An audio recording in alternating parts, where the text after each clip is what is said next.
The telegram trembled in Lenora Whitfield's gloved hand as the station master's words echoed through the Colorado depot. Henry Dawson died 4 days ago, miss. Pneumonia took him fast. 23 years old, carrying everything she owned in 2 worn carpet bags, Lenora had traveled 2,000 miles to marry a man she had never met. A man now buried in frozen ground somewhere north of this raw little town called Cedar Ridge. Behind her, the eastbound train hissed its final warning. A plume of white steam rose into the November sky and dissolved like a prayer no one had answered. Ahead, the platform emptied as strangers dispersed into waiting arms. Ranchers claiming wives, children running to fathers. Merchants greeting suppliers with firm handshakes and familiar laughter. Within minutes, every soul on that platform had somewhere to go, someone expecting them. Every soul except Lenora. She stood motionless, watching the last passengers vanish into the town like water absorbed by dry earth. The station master, a weathered man whose face mapped decades of harsh seasons, shifted his weight uncomfortably behind his counter. He had delivered terrible news, and now he wanted her to do something about it. Move, weep, collapse. Anything but stand there with that blank expression, holding a telegram that had arrived too late to stop her from coming. "You certain there is no mistake?" Her voice sounded foreign to her own ears, thin and eastern against the vast western sky. "No mistake, miss. Tom, we called him Tom here. He was a good man, known by everyone in these parts. The whole town turned out for his burying 3 days back." He paused, his expression softening with uncomfortable pity. He never mentioned expecting a bride. Heat flooded Lenora's cheeks despite the cold. Of course he had not mentioned it. Arrangements made through newspaper advertisements and carefully formal letters did not merit town gossip until the bride actually arrived. Henry Dawson had been cautious in his correspondence, proper to the point of stiffness, but clear in his intentions. He needed a wife. She needed security. The arrangement would suit them both. Except now, Henry Dawson needed nothing at all, and Lenora's need had become desperate. "I have his letters." She fumbled in her reticule with fingers gone clumsy from cold and shock. He sent fare for the journey. He described his ranch, his prospects. He seemed quite alive when he wrote them. "I am sure he was, miss, when he wrote those letters. But pneumonia does not give much warning out here. A man can be healthy Monday and buried by Friday." The station master glanced at her bags, then at the sky where clouds gathered with ominous weight. "You got people back east? Money for return passage?" Lenora's silence answered him. She had spent everything to come west. Not just the fare Henry had sent, but her own savings scraped together over 3 years of needlework by lamplight. She had purchased fabric for a wedding dress she had sewn during the journey, the stitches growing smaller and more precise as the miles passed beneath the train. She had bought small gifts for the man who would become her husband. A book of poetry, a tin of good tobacco. Things chosen with the careful deliberation of a woman trying to know a stranger through the act of giving. And the silver hairbrush. Her mother's hairbrush, the only valuable thing she had ever possessed, with its tarnished handle and soft bristles that still held the faint scent of lavender. She had sold it to a pawnbroker on Tremont Street 3 days before leaving Boston. The money had bought decent boots and a warm shawl. Practical things, necessary things. But standing on this platform in a town where no one knew her name, Lenora felt the absence of that hairbrush like a missing tooth. Something essential, gone. Something that could not be replaced. "I have $4, she said quietly. And 17 cents. The words hung in the cold air between them, a confession that made them both uncomfortable. $4 would not cover a week at any hotel. It would not buy passage home. It would barely keep her fed while she figured out what came next, if anything came next at all. The station master cleared his throat. There is a boarding house just off Main Street. Miss Dawson runs it. Tom's sister. Was Tom's sister. He stumbled over the tense. She might have ideas about what is to be done. It was not much, but it was something. A name. A direction. A reason to pick up her bags and start walking instead of standing on this platform until the cold or the despair finished her. Lenora nodded, not trusting her voice. She bent to gather her carpet bags, their weight suddenly enormous, as though grief had settled into them alongside her belongings. The station master moved to help, then thought better of it, as though her misfortune might be contagious. She hefted the bags herself and turned toward the town. Cedar Ridge sprawled before her in the fading afternoon light, raw and unfinished in ways Boston had never been. The buildings looked temporary, as though a strong wind might reorganize the entire town overnight. Wooden sidewalks ran in uneven lines along a street that was nothing more than churned mud and half-frozen ruts. Men in rough clothing moved with purpose between the general store, the livery stable, and the saloon, where yellow lamplight already glowed in the windows. A few women in practical calico hurried about their business. Shawls pulled tight against the wind that never seemed to stop. No one looked at her directly, but Lenora felt their awareness, their assessment. A strange woman alone at the station meant gossip and speculation and judgment, all the currencies that small towns traded in more readily than gold. She lifted her chin and started walking. The boarding house sat on a side street, a two-story structure more finished than its neighbors, with actual glass in the windows and paint on the clapboards that had only recently begun to peel. A small sign read, "Turner House, Respectable Lodging." Lenora climbed the front steps, set down her bags, and knocked. The woman who answered was perhaps 40. Dark hair pulled back severely. Eyes that took in every detail of Lenora's appearance in a single sweep. From the hem of her traveling dress, damp with mud, to the hat that had shifted during her walk and now sat slightly crooked. She wore black, mourning clothes, and Lenora felt a fresh stab of guilt at what she was about to ask of a woman burying her brother. "Miss Dawson, my name is Lenora Whitfield. I have just arrived from Boston. The station master said you might be able to help me. That is, I was hoping you could direct me to somewhere I might stay." Recognition flickered across the older woman's face, something that might have been sympathy or might have been irritation, difficult to tell with a face that guarded its expression so carefully. "You are the one from the letters. Tom's mail-order bride." The term stung even though it was accurate. "I did not know about your brother's death. I only just learned.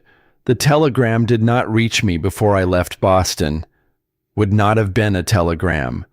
Tom handled his own affairs. Did not tell me about you until a week before he died. Mentioned he had sent for a bride from back east. Seemed pleased about it." Her mouth tightened. "Then he took sick, and there was not time for telegram sending or much of anything else. I am so sorry for your loss.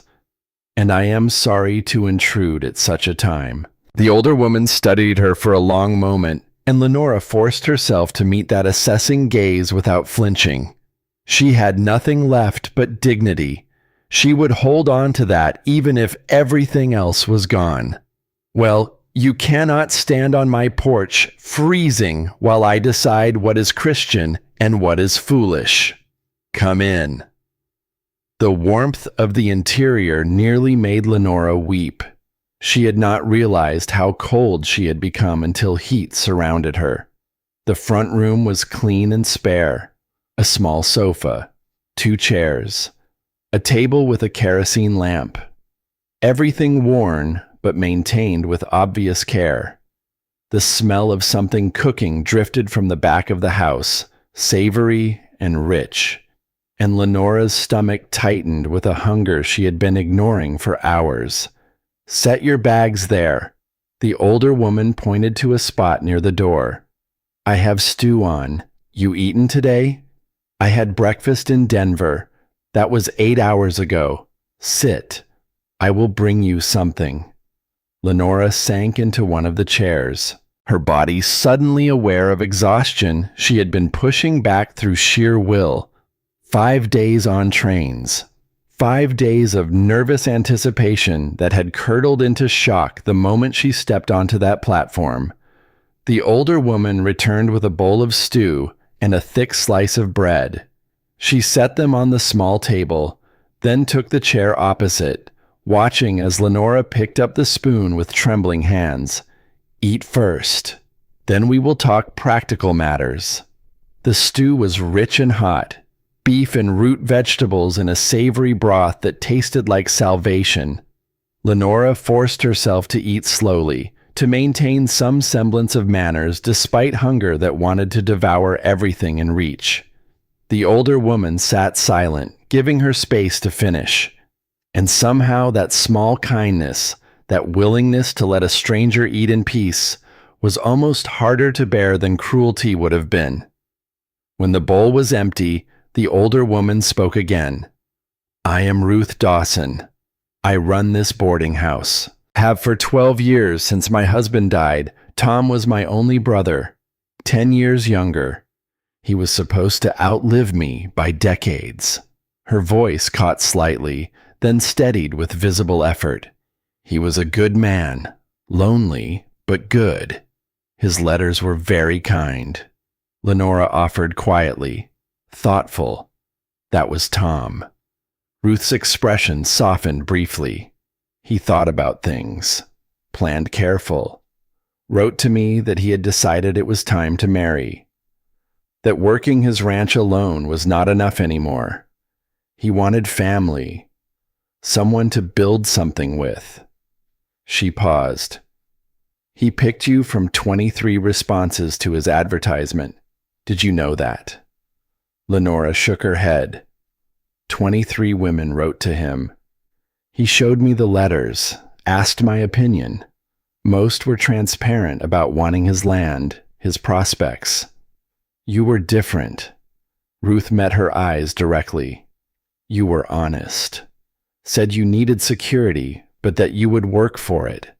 That you understood frontier life would be hard. You did not make promises about love or pretend this was some romantic notion." Tom appreciated that. The information sat heavy in Lenora's chest. Henry Dawson had chosen her deliberately, carefully. From 23 women, he had selected the one who told the truth about her desperation. And she would never meet him, would never know if his kindness on paper matched kindness in person, would never learn whether the careful plans they had made in letters could have become a real life. "I do not know what to do." The words came out barely above a whisper. "I have nowhere to go." Ruth nodded slowly. "You have skills? Training? I was a seamstress in Boston. I can sew and mend and do fine work. I can read and write and keep accounts. I am not afraid of hard work. Seamstress work is scarce here. Women make their own clothes, trade sewing among themselves. But you say you can keep accounts?" "Yes. I manage the books for the dress shop where I worked. The owner said I had a head for figures." Something shifted in Ruth's expression. Calculation replacing sympathy. "Tom's ranch is 3 miles north of town. Small operation. About 30 head of cattle. Decent grazing land. He worked it mostly alone. His will leaves the ranch to me, but I cannot run it. I have this place, and I do not know cattle. I need to sell come spring, but meanwhile, the ranch needs tending. The cattle need feeding through winter. The books need sorting for any sale. She crossed her arms. I need someone out there I can trust. Someone who will not steal me blind. Someone who can keep accounts and manage the basics. Room and board at the ranch. Small wages. In exchange, you keep the place running through winter. Sort Tom's records. Help me figure what the ranch is worth. It was not security. It was not stability. But it was ground beneath her feet when everything else had fallen away. I accept. And thank you. Do not thank me yet. You have not seen the ranch. Ruth's expression remained practical. And fair warning, there is talk already about Tom's mail-order bride showing up after he is buried. Small town, small minds. Some folks will have opinions. Lenora thought of Boston, of whispers when her mother died and left her alone at 19, of the careful distance other seamstresses maintained when it became clear she had no family, no protection. She had developed thick skin in places most people never needed armor. I will manage. Ruth nodded, something like respect in her eyes. I believe you might. That night, in a small room upstairs at the boarding house, Lenora lay in a narrow bed and listened to Cedar Ridge settle into darkness. Horses in the street. Voices from the saloon. Wind testing every loose board and shutter. Sounds utterly foreign after years of Boston, where carriages rattled and factory bells marked the hours and the press of humanity was constant. She should feel devastated. Instead, lying in the darkness of a strange room in a strange town, she felt something she had not expected. Determination. Morning came cold and gray, frost thick on the windows. Lenora dressed in her warmest clothes and came downstairs to find Ruth setting out breakfast. There is oatmeal. Coffee is hot. Eat well. You will not get another meal until you are settled at the ranch. A knock at the door interrupted them. Ruth rose to answer, and Lenora heard a man's voice, low and measured. When Ruth returned, a man followed her into the kitchen. He was tall, perhaps 30, with dark hair and the weathered face of someone who worked outside in all seasons. His clothes were clean but worn. Canvas pants, a flannel shirt, a sheepskin coat unbuttoned despite the cold. He held his hat in his hands, and his eyes, when they met Lenora's, were cautious but not unkind. "This is Emmett Calloway," Ruth said. "Tom's cousin. He ranches neighboring land. He has offered to drive you out to the ranch and help you settle." Emmett nodded to Lenora, a small, precise movement. "Miss Whitfield, I am sorry for the circumstances of your arrival. Thank you, Mr. Calloway. I appreciate your assistance. Wagon is outside whenever you are ready." The ride north was quiet.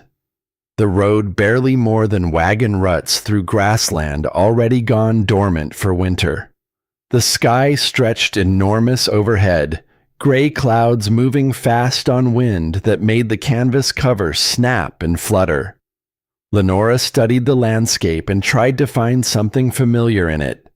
There was nothing. Rolling plains stretched to distant mountains, grass the color of old gold, scattered groves of bare cottonwoods marking creek beds. A hawk circled far overhead, and somewhere in the distance, a sound she could not name, thin and wild and lonely. "Coyotes," Emmett said without looking at her. He had noticed her listening. They are more noise than danger. After nearly a mile of silence, Lenora spoke. Did you know him well? Henry? Emmett was quiet for so long she thought he would not answer. Well enough. Tom was a decent man, fair neighbor, kept to himself mostly. He paused. He talked about you. Last time I saw him, maybe 2 weeks before he died. Mentioned he had sent for a bride from Boston. Seemed pleased about it, said he was tired of coming home to an empty house, wanted to build something that mattered. The words hurt in a way Lenora had not expected. Henry Dawson had been real. Not just letters and formal arrangements, but a man who felt loneliness, who wanted connection. And she would never know him. I wish I had arrived in time, she said quietly. Emmett nodded once, acknowledgement without platitude. The ranch appeared gradually, first a windmill turning slowly in the wind, then a barn and corral, finally the house itself. Small, single story, built of logs chinked with mud and whitewash. A covered porch ran across the front. Behind the house stood the barn, a chicken coop, and a small structure that might be a smokehouse. Fencing marked a kitchen garden gone to weeds. Everything looked worn, but maintained. The work of a man who took care of what he had, but did it alone. House has 2 rooms, Emmett said, pulling the wagon up to the porch. Main room with the stove and table. Bedroom and back. Root cellar outside. Barn has hay stored for the cattle. Chickens need feeding daily. Eggs gathering. He helped her down from the wagon. The first time a man had touched her hand since leaving Boston. Even through their gloves, she could feel the callous strength of his grip.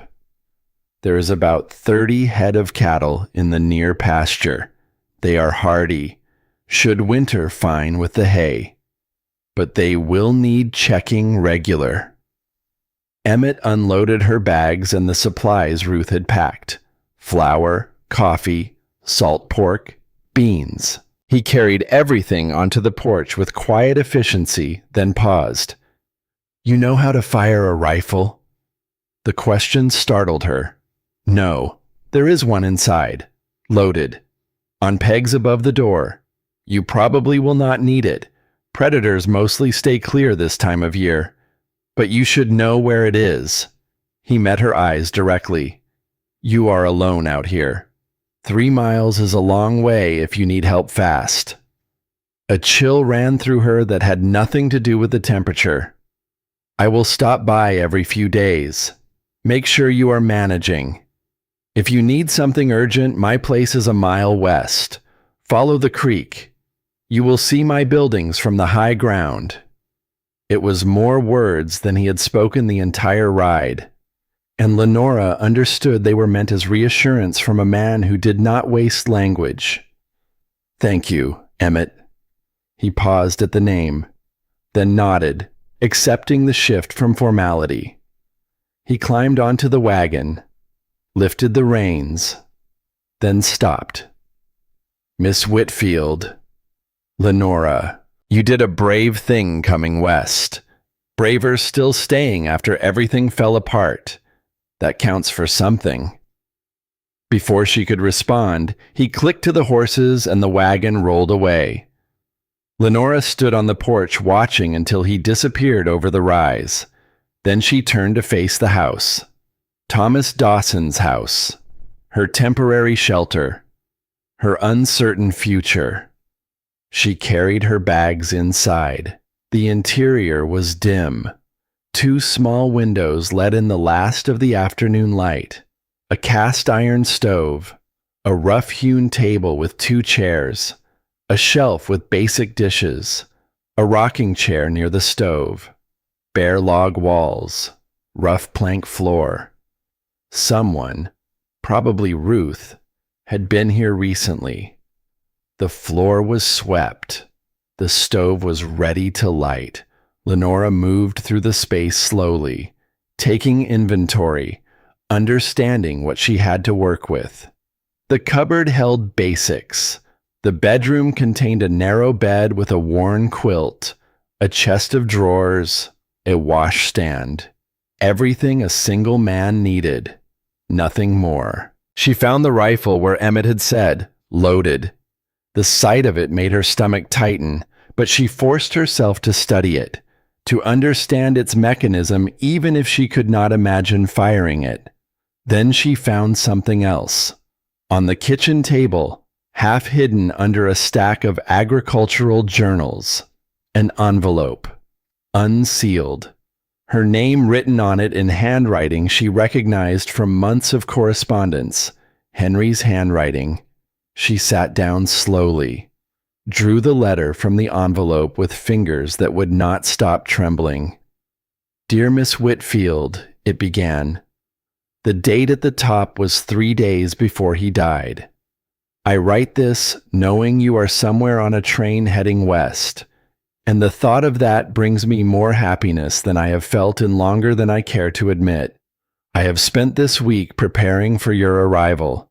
Today I purchased fabric for curtains, yellow calico with small flowers. I do not know if you will like them, but the woman at the store said they would brighten a room, and I find myself wanting this house to be brighter when you see it for the first time. For the first time in many years, the future has a shape to it. I can see it clearly. 2 chairs at the table instead of 1. Conversation instead of silence. Someone to share the work and the worry, and perhaps, in time, the joy that I believe this land can give to those willing to earn it. I am not a man of many words, Miss Whitfield, but I want you to know that I chose you with great care, and I intend to be worthy of whatever trust you have placed in this arrangement. I will be at the station when your train arrives. Sincerely, Henry Dawson. Lenora folded the letter along its creases. She placed it back in the envelope. She set it on the table beside the kerosene lamp. And then she wept. Not for a husband she had lost, because Henry Dawson had never been her husband. She wept for a good man who had bought yellow calico curtains and died before he could hang them, who had written about a future with a shape to it and never lived to see that shape become real, who had chosen her with great care from 23 letters and been worthy of far more trust than she had placed in a business arrangement born of mutual loneliness. She wept until there was nothing left, until the tears had emptied something in her chest and made room for whatever would fill the space next. Then she stood, washed her face with cold water from the pitcher, built a fire in the stove, fed it kindling and then larger wood until heat began to push back against the cold. She did not sleep in Henry's bed that night. Instead, she pulled the quilt from it and settled in the rocking chair near the stove. She fed the fire through the dark hours, waking at every unfamiliar sound, the scratch of branches on the roof, the creak of settling wood, once the eerie scream of something hunting in the darkness that made her heart hammer. Just before midnight, as Lenora rose to add wood to the stove, she glanced through the window and stopped. Out beyond the fence line, moving slowly along the perimeter of the ranch, a light bobbed in the darkness. A lantern, carried by someone walking the property line. Someone who had no reason to be there at this hour. Someone who moved with the deliberate pace of a person inspecting what they intended to take. Lenora watched the light until it disappeared behind the barn. Her hand found the back of the rocking chair and gripped it until her knuckles went white. She was alone. 3 miles from town. 3 miles from anyone who might hear her if she screamed, and someone was watching. She did not scream. She did not run. She stood at the window in the dark, watching the place where the light had vanished, and made a decision that had nothing to do with logic and everything to do with the woman she was discovering herself to be. She was not leaving. Whatever came next, whoever carried that lantern in the dark, she would face it the way she had faced everything since stepping off that train into a life that had shattered before it began. She would face it standing. Morning came whether Lenora was ready for it or not. She woke in the rocking chair with her neck bent at an angle that sent pain shooting down her spine the moment she moved. The fire had burned low, reduced to a bed of coals that pulsed orange in the gray light filtering through frost-covered windows. Her breath made small clouds in the cold air. Every joint protested as she stood, her body cataloging complaints from a night spent upright in a wooden chair. But she was awake. She was alive. And the lantern she had seen moving along the fence line in the darkness had not returned, or if it had, she had slept through its second visit. Neither possibility comforted her. She built the fire first, kindling, then larger wood, then patience while heat crawled back into the small room. She made coffee from the supplies Ruth had packed. Strong and black because there was no milk, and she did not know where Henry Dawson had kept his sugar, if he had kept sugar at all. She drank it standing at the window, watching dawn spread across a landscape so vast it made her chest ache. The chickens. Emmett had said the chickens needed feeding daily, eggs gathering. Lenora set down her cup and went outside. The cold hit her like a wall. Not the damp chill of Boston winters that seeped through clothing gradually, but a dry, sharp cold that bit exposed skin immediately and without mercy. Her breath crystallized. The mud from yesterday had frozen solid overnight, rutted and uneven beneath her boots. She pulled her shawl tighter and crossed the yard to the chicken coop, a rough structure of weathered boards with a slanted roof and a door that hung slightly crooked on leather hinges. 6 hens regarded her from their roosts with the suspicious hostility of creatures who recognized an outsider. They were scrawny, reddish-brown birds with sharp eyes and sharper beaks. And when Lenora reached for the first egg, she could see nestled in the straw, the nearest hen struck with the speed and precision of a snake. Lenora jerked her hand back. A bright bead of blood welled on her knuckle. The hen clucked with what sounded distinctly like satisfaction. She tried again. The hen struck again. Lenora pulled back, sucked the blood from her hand, and considered her options. She could leave the eggs where they were. She could wait for Emmett to arrive in 3 days and ask him to demonstrate proper technique. She could accept that chickens had defeated her on her first morning. No. She thought about what Emmett might say. Something about confidence. Something about moving like you had every right to take what was yours. She reached in again, faster this time, firmer. Her hand closed around the egg and she pulled it free before the hen could react. The bird squawked indignantly, but did not strike. Small victory. But on a morning when nothing felt possible, taking a single egg from beneath an angry hen felt like reclaiming territory.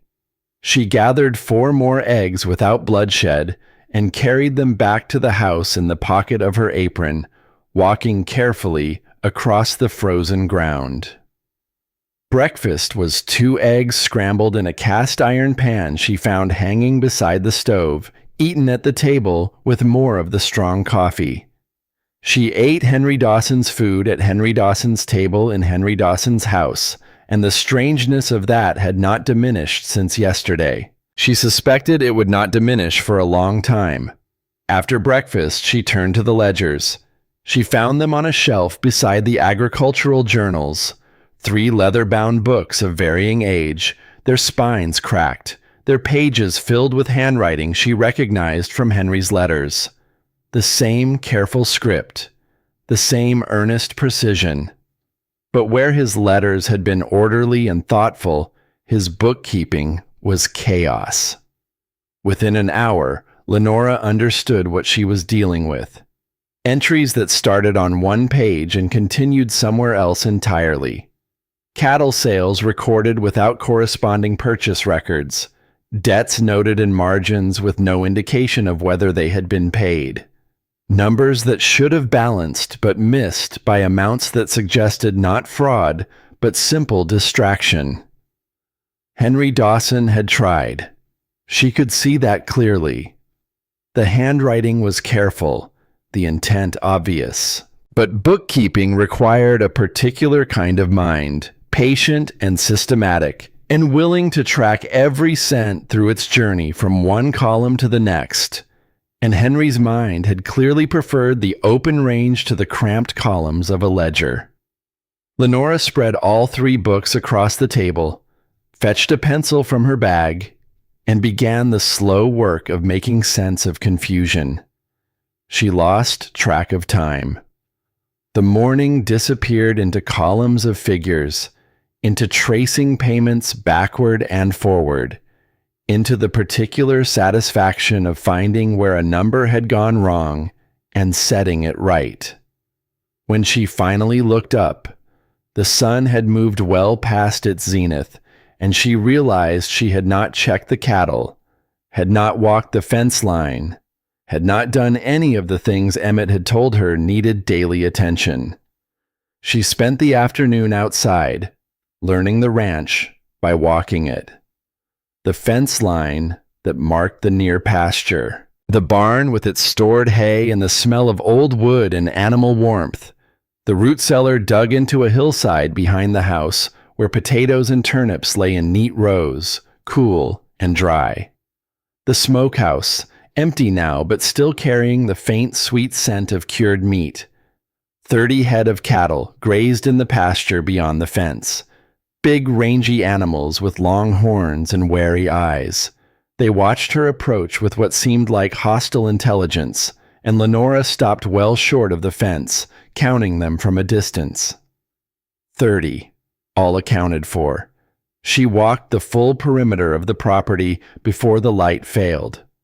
By the time she returned to the house, her legs trembled with fatigue and her boots were caked with mud and frozen grass.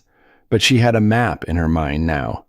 She understood the boundaries of her responsibility. That night she slept in the rocking chair again. She was not ready for Henry's bed.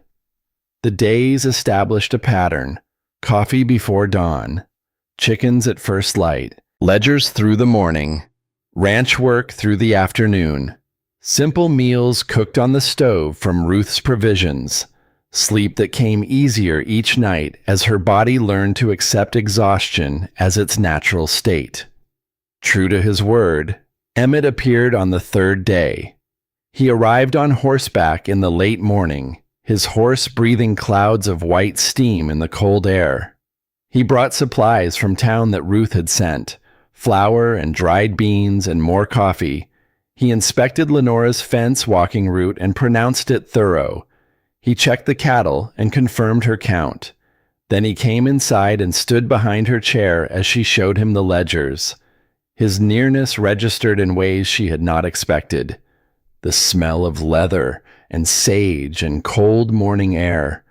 The warmth radiating from his body after riding in the chill. The sound of his breathing, slow and measured, as he studied the pages she had organized. "This is good work," he said. The words were simple, but his tone carried genuine surprise. "You have untangled things I thought were beyond saving." He helped her verify the most confusing entries. He remembered which neighbors Henry had dealt with, which debts were real and which were already settled, where to find documentation when it existed at all. His memory was precise, and Lenora found herself leaning on it as she built the framework of understanding that would eventually tell Ruth what the ranch was truly worth. "There is something I cannot explain," Lenora said, pointing to an entry near the back of the oldest ledger. $200 paid to someone with the initials SB. No date, no description, no receipt that I can find. Emmett leaned closer, his hand braced on the table beside hers, close enough that she could see the scars across his knuckles, pale lines against weather-darkened skin. SB, he repeated. His voice changed. Something guarded entered it. That would be Silas Brennan. Rancher south of here, biggest operation in the territory. Do you know what the payment was for? Emmett straightened, moved back half a step. The distance felt deliberate. Water rights, most likely. There is a creek that runs through both properties. Brennan controls the headwaters. Tom would have needed to pay for access during dry seasons. He paused. Brennan is not a man you want to owe money to. But if Henry paid, he does not owe anything. If he paid. Emmett's expression was careful. Tom kept money in strange places. Jars, books, between mattress boards. If there is a receipt, it could be anywhere. Or nowhere. He left shortly after, promising to return in 3 days. Lenora watched him ride west until the landscape swallowed him, then returned to the ledgers with a new entry on her list of questions. $200. Silas Brennan. Water rights. The answer to at least one of those questions arrived 4 days later, uninvited and unwelcome. Lenora was hanging laundry on a line, strung between the porch post and a cottonwood tree when she heard hoofbeats. Not Emmett's single horse, but multiple riders. She turned to see 2 men approaching on horseback. The first was perhaps 55, heavy set, wearing a coat of quality wool, and riding a horse far finer than anything she had seen in Cedar Ridge. His face was broad and weathered, his eyes small and calculating beneath the brim of a black hat. The second man rode slightly behind. Younger, lean, with a jaw that looked like it had been carved for the purpose of sneering. The older man reined to a stop near the porch. He did not dismount.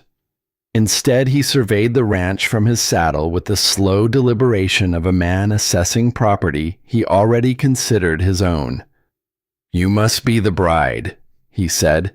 His voice was pleasant enough.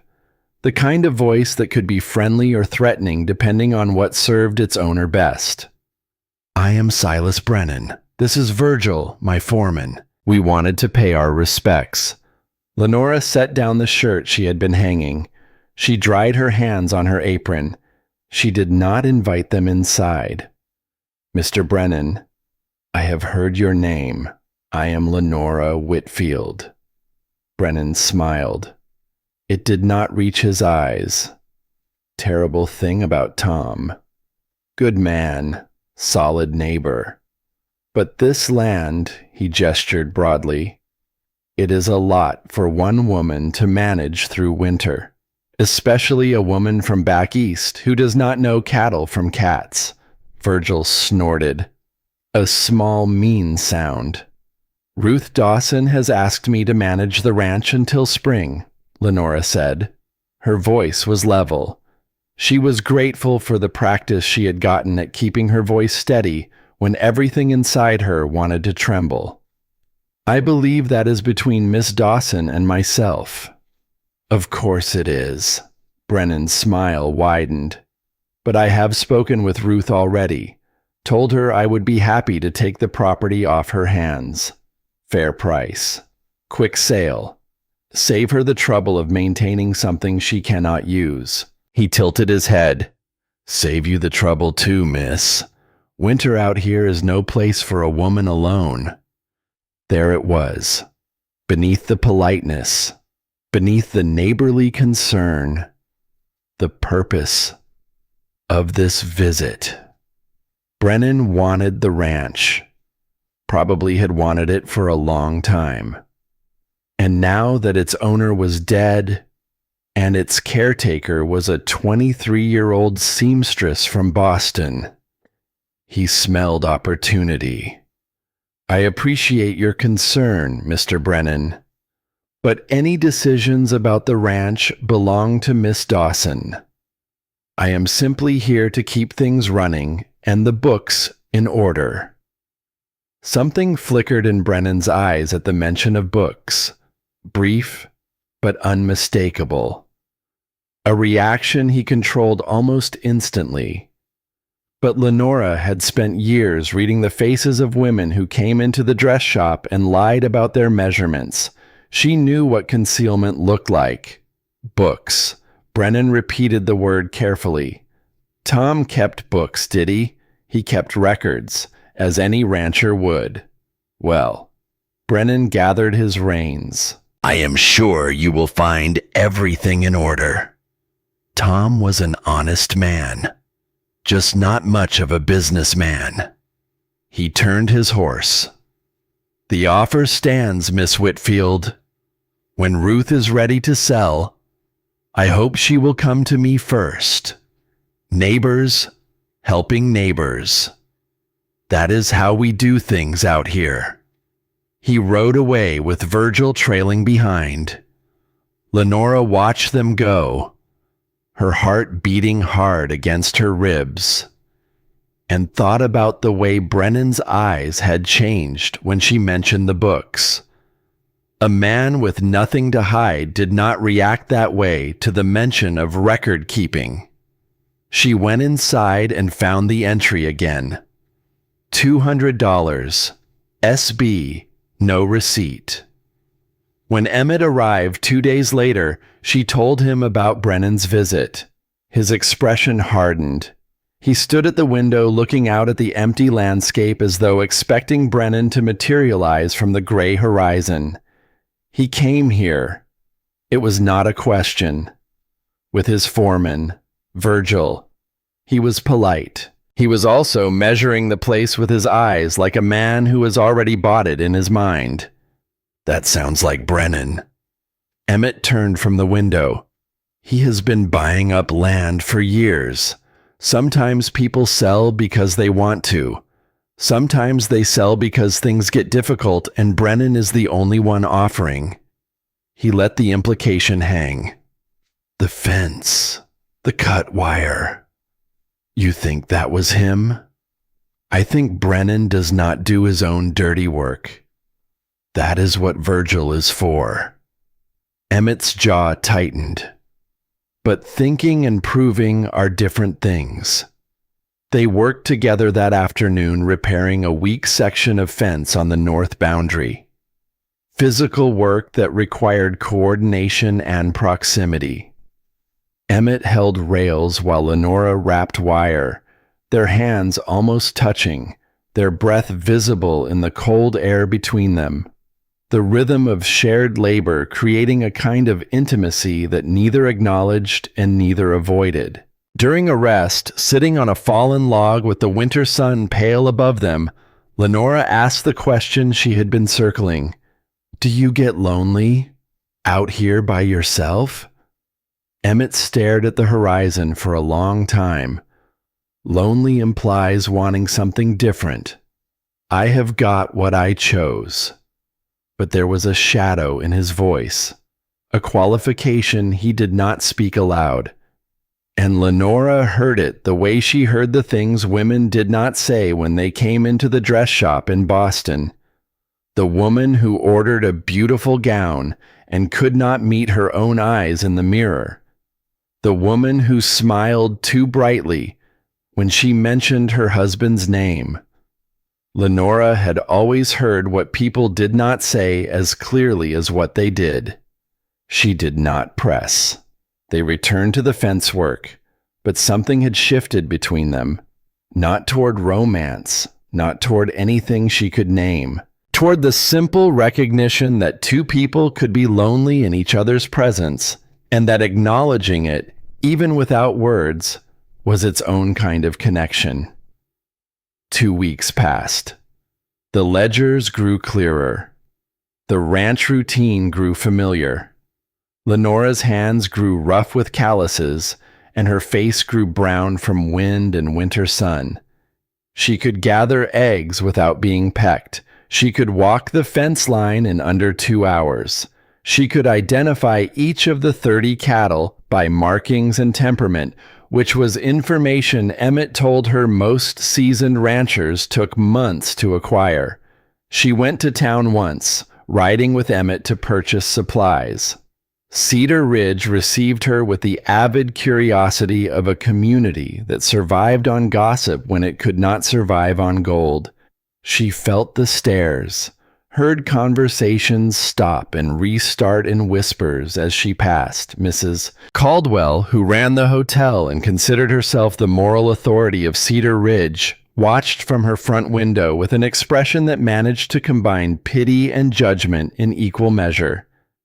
"That is the one," Lenora heard a woman say to another outside the general store. "The mail-order bride. Came all the way from Boston, and the man was already in the ground." The other woman clucked her tongue. "And now she is out at the ranch alone with Emmett Calloway, coming and going at all hours. I ask you, what kind of arrangement is that?" Lenora walked past them without changing her pace, her spine straight, her eyes forward.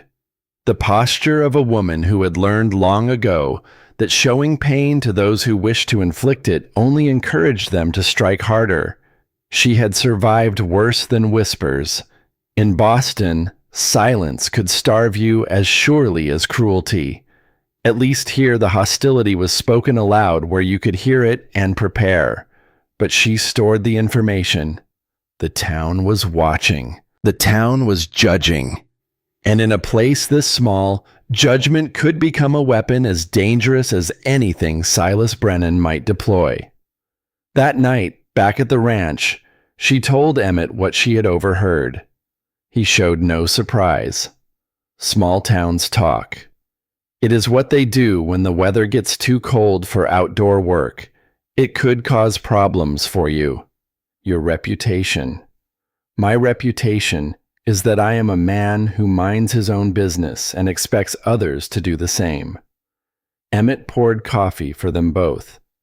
If they want to gossip about me helping my dead cousin's intended bride manage his ranch, that says more about them than about us. He said it calmly, but Lenora noticed he did not stay as late that evening as he usually did. On the 15th day, the fence was cut again. This time it was worse. Not 3 sections, but 7. Done with tools, clean and deliberate, in a stretch of fence that bordered the south pasture closest to Brennan's property. 11 head of cattle had wandered through the gap. Lenora spent 3 hours in fading light tracking them, following hoof prints through frozen grass, finding them scattered along a creek bed nearly a mile from where they belonged. She drove them back herself, alone, on foot, in temperatures that turned her fingers to numb clubs inside her gloves and sent pain lancing through her ears despite her shawl. 2 of the cows resisted, stubborn animals that wanted to go anywhere except back through the gap in the fence. Lenora used a length of rope and a vocabulary she had not known she possessed, words she must have absorbed from the dock workers near the Boston waterfront, harsh enough that the cows startled into obedience. By the time she got all 11 back through and rigged a temporary closure with wire and fence posts she dragged from the barn, darkness had fallen completely. She stumbled back to the house by starlight, so cold and exhausted she could barely lift her boots over the threshold. She made coffee, drank it burning hot, let it scald some feeling back into her hands. Then she sat at the table and opened the ledgers again. Not the cattle records this time. The entry about Brennan. $200. She had been looking for a receipt. She had not found one. But tonight, running on the desperate energy of anger, she noticed something she had missed before. In the margin beside the entry, in Henry's cramped handwriting, 3 words. paid in full. And below that, almost invisible, a second notation in different ink. See Tin Box Barn. Lenora did not go to the barn that night. She was too cold, too tired, too aware that the darkness outside held things she was not prepared to face alone. But sleep did not come easily. She lay in the rocking chair with the quilt pulled to her chin, mind turning over possibilities. If Henry had kept a receipt in a tin box in the barn, that receipt would prove the debt was paid. And if the debt was paid, Brennan had no claim on the ranch. And if Brennan knew the receipt existed, that would explain why someone had been walking the property at night with a lantern, not watching the house, searching the outbuildings. Morning, she would go to the barn in the morning. But morning brought something else first.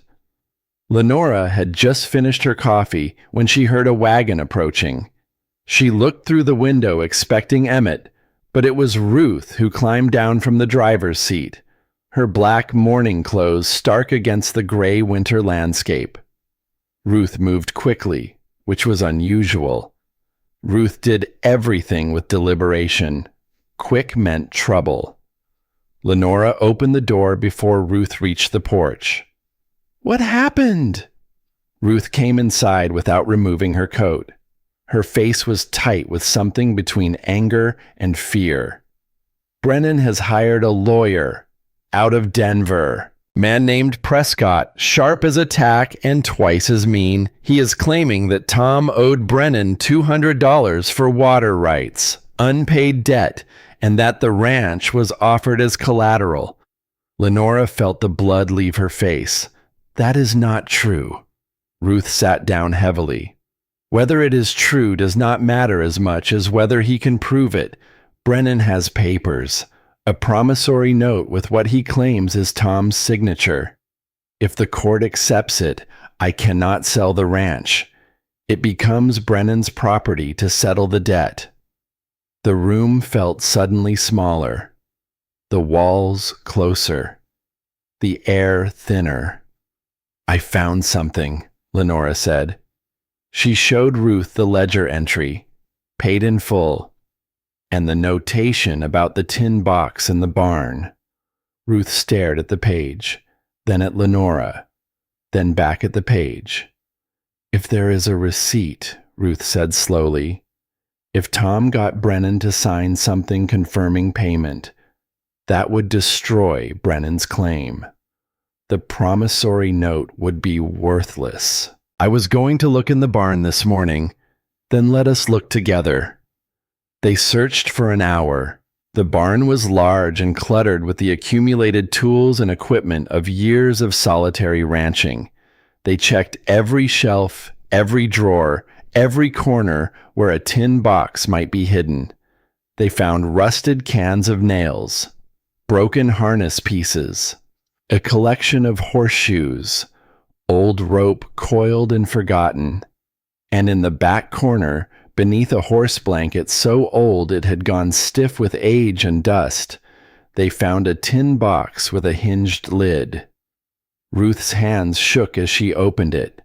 Inside were papers, a deed to the property, Henry's military discharge papers from after the war, a photograph of a woman Lenora did not recognize, young and solemn, probably their mother.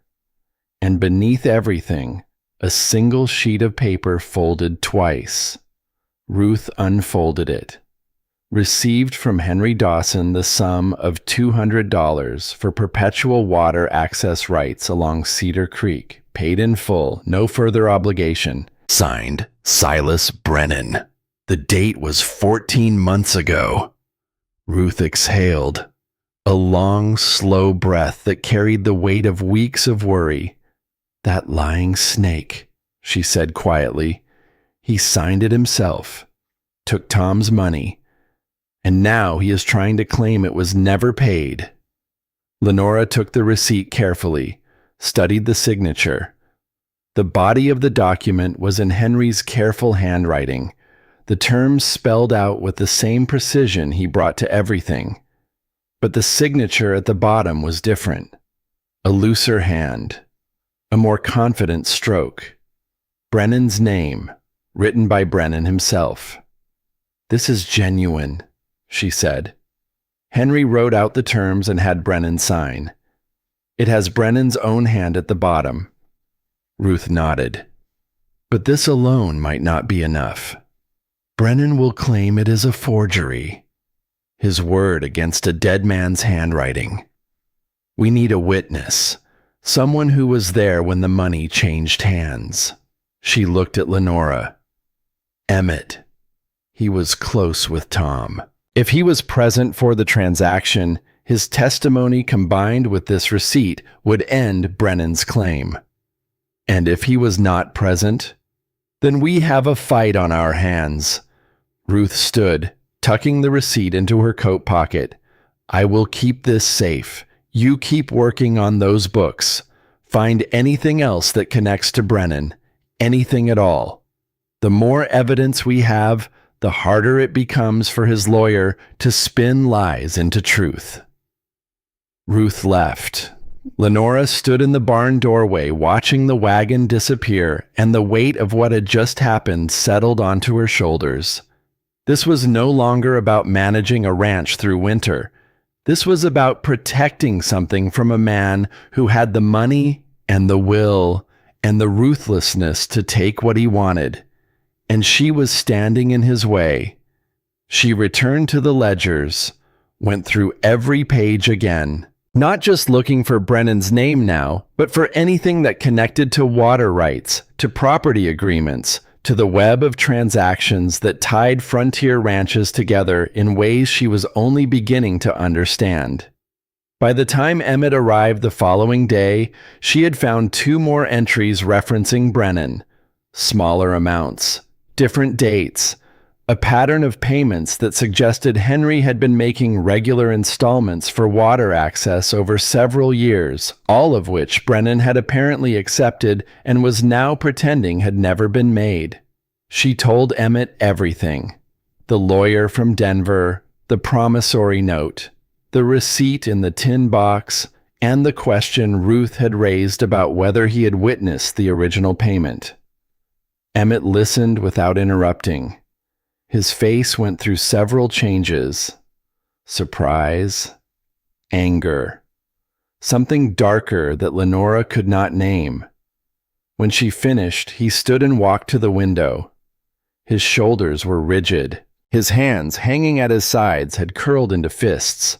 "I was there," he said finally, "when Tom paid Brennan the $200. I watched them count the money. I watched Brennan write that receipt." He turned to face her. "And I should have known that snake would try something like this the moment Tom was in the ground. Will you testify publicly if it comes to that?" Something crossed Emmett's face, not reluctance exactly, but discomfort. The expression of a man who had built his life around avoiding the scrutiny of others and was now being asked to step directly into it. "If it comes to that," he said. "Yes." Lenora exhaled. "Thank you." Emmett moved to the table, looked down at the ledgers she had organized, at the careful columns and cross-references, at the picture of financial truth she had assembled from Henry's chaos. "You know what you have done here?" he said quietly. "Kept the books straight." "No." Emmett met her eyes. "You have built the weapon that will beat him. Brennan has money and lawyers and reputation, but you have the truth, written down, organized, provable. That terrifies a man like him more than any gun." The words settled in Lenora's chest, warm and unexpected. She had come west to be a wife. She had arrived too late for that. She had stayed to be a caretaker, temporary and contingent, managing someone else's property until it was sold. But now she was something else. Something she had never been in Boston, where her skill with numbers was tolerated but never valued. She was necessary. Her particular abilities, the careful mind that tracked figures and found patterns and refused to let a single cent go unaccounted for, were the things standing between Ruth Dawson's inheritance and Silas Brennan's greed. That mattered. It mattered more than anything had mattered in a very long time. She looked up at Emmett, who was still watching her with that careful expression that she was learning to read despite its restraint. "He will not stop at a forged promissory note," she said. "If the legal approach fails, he will try something else. The fence cutting, the lantern I saw the first night. He is already testing us." "Us," Emmett repeated. The word hung between them. "The ranch," Lenora corrected. "He is testing the ranch's defenses." Emmett nodded slowly, but there was something in his eyes that suggested he had heard her first word more clearly than her correction, and that he had not minded it. He left as the sun began to set. Standing on the porch, his hat in his hands, he paused in the way she had come to recognize as Emmett gathering words. "You are not what I expected," he said. "What did you expect? Someone who would last a week and then take the next train east. And instead I got someone who gathers eggs from angry hens at dawn and drives cattle through the dark and builds financial evidence against the most powerful man in the territory." He put his hat on. Tom chose well, even if he never got to know it. He rode away into the falling dark. And Lenora stood on the porch, watching the last light die behind the mountains, feeling the cold settle against her skin, and the strange warmth of being seen for exactly what she was. Not a bride who arrived too late. Not a charity case clinging to someone else's generosity. Not a woman defined by what she had lost. A woman defined by what she could do. And she was only beginning to discover how much that was. The storm came without warning on a Tuesday morning in late December. Lenora had seen snow in Boston, gentle accumulations that softened the city's hard edges and muffled the noise of carriages on cobblestones, snow that children played in and adults cursed as inconvenience.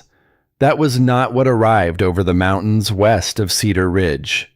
This was something else entirely. The sky turned the color of iron before noon. The wind, which had been a constant companion since her arrival, shifted direction and tripled in force within the space of an hour. The temperature dropped so fast that the water in the pitcher on her washstand had a skin of ice by the time she noticed. And then the snow came. Not falling, but driving. Horizontal sheets of white that erased the landscape in every direction. The barn vanished. The fence line vanished. The mountains that she had begun to find beautiful in their severity vanished as though they had never existed. Lenora stood at the window and watched the world disappear. She had work to do. The chickens needed to be secured in their coop with extra feed. The cattle needed checking, though checking them in this meant walking blind into a white void with no guarantee of finding her way back. The stove needed fuel. The water bucket needed filling before the well froze solid. She bundled herself in every warm thing she owned. 2 pairs of stockings, her wool dress under Henry's sheepskin coat that she had found hanging behind the bedroom door weeks ago and had begun wearing without guilt because it was warmer than anything she possessed, her shawl wrapped twice around her head, gloves that were already inadequate for this climate and would be useless against what waited outside. She opened the door and the wind nearly tore it from her hands. The next 4 hours were the hardest of her life, harder than the journey from Boston, Harder than standing on the platform, hearing that Henry was dead. Harder than the nights of loneliness and the mornings of doubt and the constant quiet fear that she was not enough for this place and this work. She fed the chickens first, fighting through drifts already knee-deep to reach the coop. The hens were agitated, fluffed and huddled, making sounds she had never heard from them before. She gave them extra grain and secured the door with a length of rope because the wind kept ripping it open. Then the water. The well had not frozen yet, but the bucket handle burned her hands through her gloves with cold so intense it felt like fire. She hauled 2 buckets to the house, slopping half the water because her arms were shaking, and set them near the stove to keep them liquid. Then the cattle. She should not have gone. She knew that even as she stepped off the porch into the full force of the blizzard, Emmett would have told her to stay inside, to trust that the cattle would find shelter in the cottonwood grove by the creek, to accept that some risks were not worth taking. But Lenora had made a promise, not to Ruth or to Emmett or to anyone who might hold her accountable, to herself. These animals were her responsibility.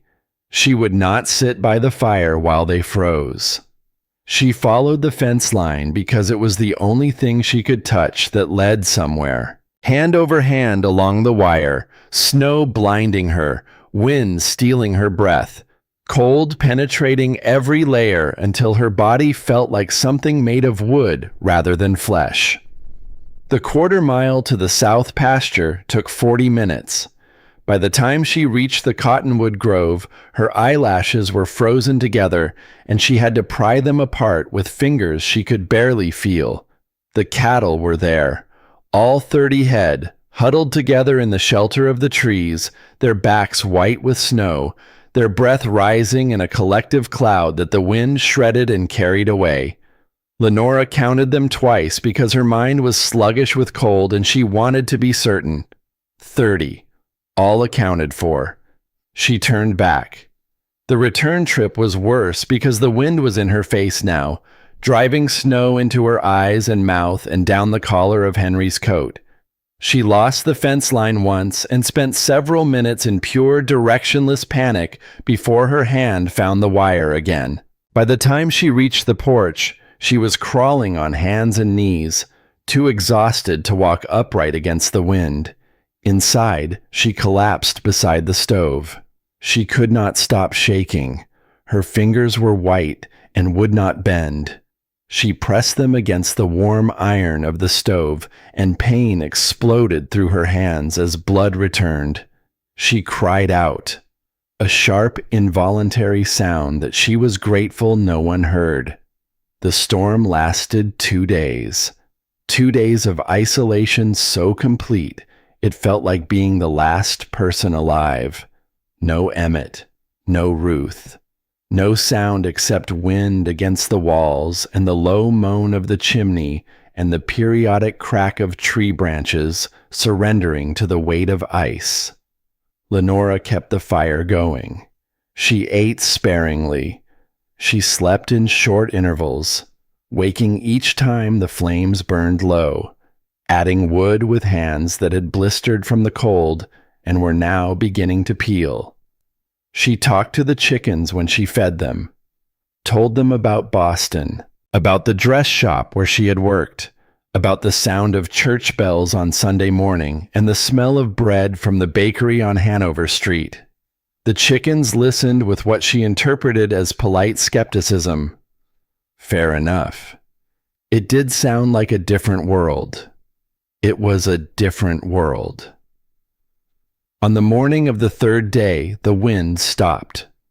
The silence was so sudden and so total that Lenora thought she had gone deaf. She opened the front door, and the world had been remade. Snow lay 3 feet deep in places, sculpted by the wind into shapes that seemed designed by an intelligence with a taste for the dramatic. The sky above was a blue so intense it hurt to look at. Every surface glittered with ice crystals that caught the sunlight and threw it back in tiny fragments of rainbow. It was beautiful, savagely, mercilessly beautiful. She was standing on the porch, absorbing this new white world, when she saw movement in the distance. A dark figure on horseback, making slow progress through the drifts. She recognized the silhouette before she could distinguish features. The set of his shoulders. The way he rode as though he and the horse were one continuous thing. Emmett. Relief hit her with a force she had not anticipated. Something loosened in her chest that she had not realized was clenched. She had been holding herself together so tightly for 2 days that the sight of another human being, this particular human being, moving toward her through the snow, nearly undid the composure she had maintained through the entire storm. He dismounted at the porch. Snow clung to his coat and hat. Ice had formed in his beard. His horse was blowing hard, nostrils flared, steam pouring from its body. Emmett's face was raw with cold, but his eyes swept over Lenora with an intensity that she felt like touch. "You all right?" "Fine." "Cold, but fine." She stepped back, holding the door open. "Come inside. You look half frozen." He did not argue. That alone told her how bad the ride had been. Inside, he shed his outer layers, while Lenora poured coffee that had been sitting warm on the stove. His hands shook slightly as he wrapped them around the cup. She noticed his knuckles were raw and cracked, the skin split from cold. "You should not have come in this," she said. "Had to check the cattle, make sure they had not drifted too far. The cattle are in the cottonwood grove. I counted them yesterday when the storm broke. All 30 accounted for." Something crossed Emmett's face. He set down his cup slowly. "You went out in that. To count cattle. They needed checking. You said so yourself. Lose more than normal, and something is wrong." Lenora refilled her own cup. "I could not see them from the house, so I walked to the grove. That is a 1/4 mile through 3-foot drifts, more like half a mile the way I had to go to avoid the deepest snow." She met his gaze. "The work does not stop for weather." "You taught me that." Silence. The fire cracked. Snow slid from the barn roof outside with a muffled thump. "You walked half a mile through a blizzard to count cattle that are not even yours. They are my responsibility. That makes them mine enough." The words came out fiercer than she had intended. Something in them surprised them both. Lenora saw Emmett's eyes widen slightly, not with shock, but with recognition, as though she had said something he had been waiting to hear without knowing he was listening for it. "Yes," he said quietly. "I suppose it does." They sat in silence for a while, drinking coffee and listening to the fire. The quiet between them had changed since the first time they had shared this table. In the beginning, silence had been absence. The void where conversation might have been if they had known each other well enough or trusted each other enough to fill it. Now the silence was presence, a thing they occupied together, comfortable in its weight. Emmett stared into his cup for a long time. When he spoke again, his voice was different, lower, rougher at the edges, as though the words had to be pulled up from somewhere deep. "I had a brother," he said, "younger than me by 2 years. His name was Amos. When the war came, we both enlisted. I was 18. He was 16 and lied about his age because he did not want me going without him." Lenora set down her cup. She did not speak. She understood instinctively that this moment required silence the way a wound requires air. I was the one in charge of our unit by the end. Not because I was good at it, but because everyone above me was dead. We were at a crossing south of Richmond, February 1865. The war was almost over, but nobody had told the bullets. Emmett's hands tightened around the cup. I made a decision about which way to advance. I chose wrong. Amos was the first one hit. He died in mud with his face turned toward me, and the last thing he saw was his brother who had led him to the place where he died. The fire cracked. A log shifted and sent a cascade of sparks up the chimney. I came west because I could not stay in any place where people knew what I had done. Built my ranch because it required work that left no room for thinking. Chose solitude because if I was alone, I could not get anyone else killed. His voice was barely audible now. When Henry died, I stood at his grave and thought, here it is again. Someone I was supposed to look after, gone. And I was still standing, still useless, still the one who survives. Lenora reached across the table, not to touch his hand. Not yet. She placed her palm flat on the wood beside his, close enough that he could feel the warmth of her skin without the pressure of contact. An offer, not a demand. You are not useless, she said quietly. You are the reason I am still here. Emmett looked at her hand beside his. He did not move, but something in his shoulders released.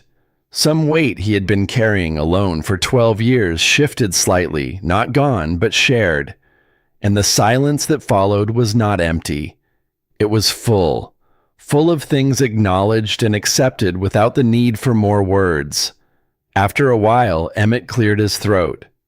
You thought about what comes next, he asked. After winter, after Ruth sells.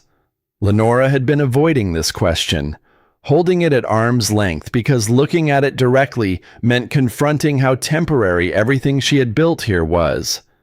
I do not know. Find work in town, maybe. Ruth mentioned the hotel sometimes needs help. You would hate town work. Emmett said it without hesitation. After this, being shut inside waiting on people would drive you out of your mind. You barely know me. How can you be sure? I have watched you for weeks. You come alive out here, checking the cattle, walking the fence, even cleaning out the barn. You like work you can see the results of. Work that matters right away. He drove a nail home in the harness he had begun mending while they talked. Town work is all talk and politeness and pretending to care about things that do not matter. You would suffocate. The accuracy unsettled her. Not because it was wrong, but because it was right in ways she had not yet admitted to herself. The thought of returning to indoor work, to smiling and deferring and making herself small, felt like a closing door. Before she could respond, Emmett set aside the harness and looked at her directly. I have a proposition, not what you might think. Just hear me through. Lenora waited. My ranch is bigger than this one. More land, more cattle, more work than one man can manage properly. I have been thinking about that. About how I am letting opportunities pass because I cannot handle everything alone. He paused, choosing words the way she had seen him choose footing on rough ground. Carefully, deliberately. I need someone who can keep books straight, manage the house, share the workload, someone I can trust.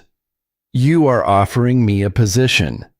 I am offering partnership, not marriage. I am not Henry sending for a bride sight unseen, but honest work as equals. You would have your own room, your own income, your own authority over your areas. We would build the ranch together, share decisions, share profits. It was more than she had imagined, and more complicated. Working for Mr. Hargrove, the Denver rancher Ruth had mentioned was interested in buying Henry's property. Would mean clear boundaries and defined roles. Emmett's offer blurred every line she understood. People would talk, she said. People already talk. You are Tom's mail-order bride, living alone on his ranch. I am the solitary rancher who helps you too often for propriety. He paused. We have already given them material. Might as well give them something worth discussing. That is not funny. No, but it is true. He leaned forward. I am not proposing anything improper, Lenora. I am proposing a business arrangement between two people who work well together and could accomplish more jointly than separately. Why me? You could hire anyone. Experienced ranch hands who know this life better than I ever will. I do not want a ranch hand. I want a partner. You have proven yourself capable, honest, resilient. You care about the work, not just the wages. And you see things I miss. The organization, the planning, the details that make the difference between surviving and thriving. She turned to the window. Snow gleamed in the fading light. The landscape that had terrified her 2 months ago now felt like something she belonged to, or that belonged to her, or both. Simultaneously, there was Hargrove's offer, safe, conventional. Ruth had mentioned he would pay good wages, provide stable housing, expect nothing beyond competent management. No one would question it. No one would gossip. It was the kind of arrangement a sensible woman accepted without hesitation. Lenora was discovering she might not be a sensible woman. She turned back to Emmett. I need to think. Take all the time you need. The offer stands until spring. He finished his coffee, rose to leave. At the door, pulling on his coat, he paused without turning around. For what it is worth, he said, Tom chose you because you were honest. I am choosing you for the same reason. And because in 2 months, you have become someone this territory needs more of. He left. The sound of his horse fading into the snow covered silence. Lenora sat at the table surrounded by ledgers and the remnants of coffee gone cold. 2 paths, 2 futures, one safe and one terrifying, and she already knew, with a certainty that frightened her, which one she was going to choose, but she was not ready to say it yet. Not until she understood one more thing. She needed to know why Emmett had hesitated when she first asked about the $200. Why his face had changed when she mentioned Brennan's name over the ledgers weeks ago. There was something between those 2 men that went beyond neighborly tension, something Emmett carried that he had not shared. She would ask him, when the time was right, when the silence between them had deepened enough to hold the weight of whatever truth he was guarding. Ruth arrived 4 days after the storm, driving a wagon loaded with supplies. She inspected the ranch with her usual critical efficiency, pronounced the cattle healthy, the house well-maintained, the ledgers nearly finished. You have done good work here, she said over dinner. Better than I expected. Then Lenora told her about Emmett's offer. Ruth listened without interrupting. When Lenora finished, the older woman was quiet for a long time, turning her coffee cup in her hands. Tom chose safety his whole life, Ruth said finally. Worked hard, saved careful, did everything right and proper. And he died alone. Still planning for a future that never came. She looked up. Maybe safety is not worth as much as we think. I am frightened, Lenora admitted. Of course you are. Only fools are not frightened of real choices. Ruth reached across the table and covered Lenora's hand with her own. the first deliberately affectionate gesture she had ever made. "But you are not a fool, Lenora Whitfield. You are a woman who traveled 2,000 miles to marry a stranger, who stayed when that plan fell apart, who walked through a blizzard to count cattle. Fear has not stopped you yet." Lenora looked at Ruth's hand on hers, rough and strong and warm. The hand of a woman who had survived her own losses and learned that survival was not the same as living. "I am going to accept his offer," Lenora said. The words came out steady, certain, as though they had been waiting inside her for days and were relieved to finally be spoken. "Good." Ruth squeezed her hand once, then released it. "Now tell me what Hargrove is offering so I can sell him this ranch and we can all stop worrying about winter." They talked for another hour. Practical matters. The sale to Hargrove. The timeline. The legal complications that Brennan's false claim created. Ruth would handle the lawyer.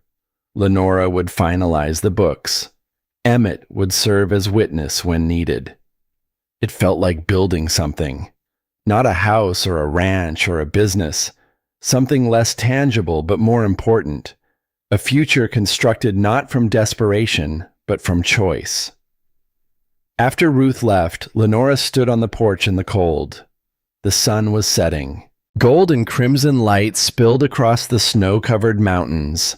The same view she had seen her first night here, when the landscape had seemed hostile and empty and impossibly vast.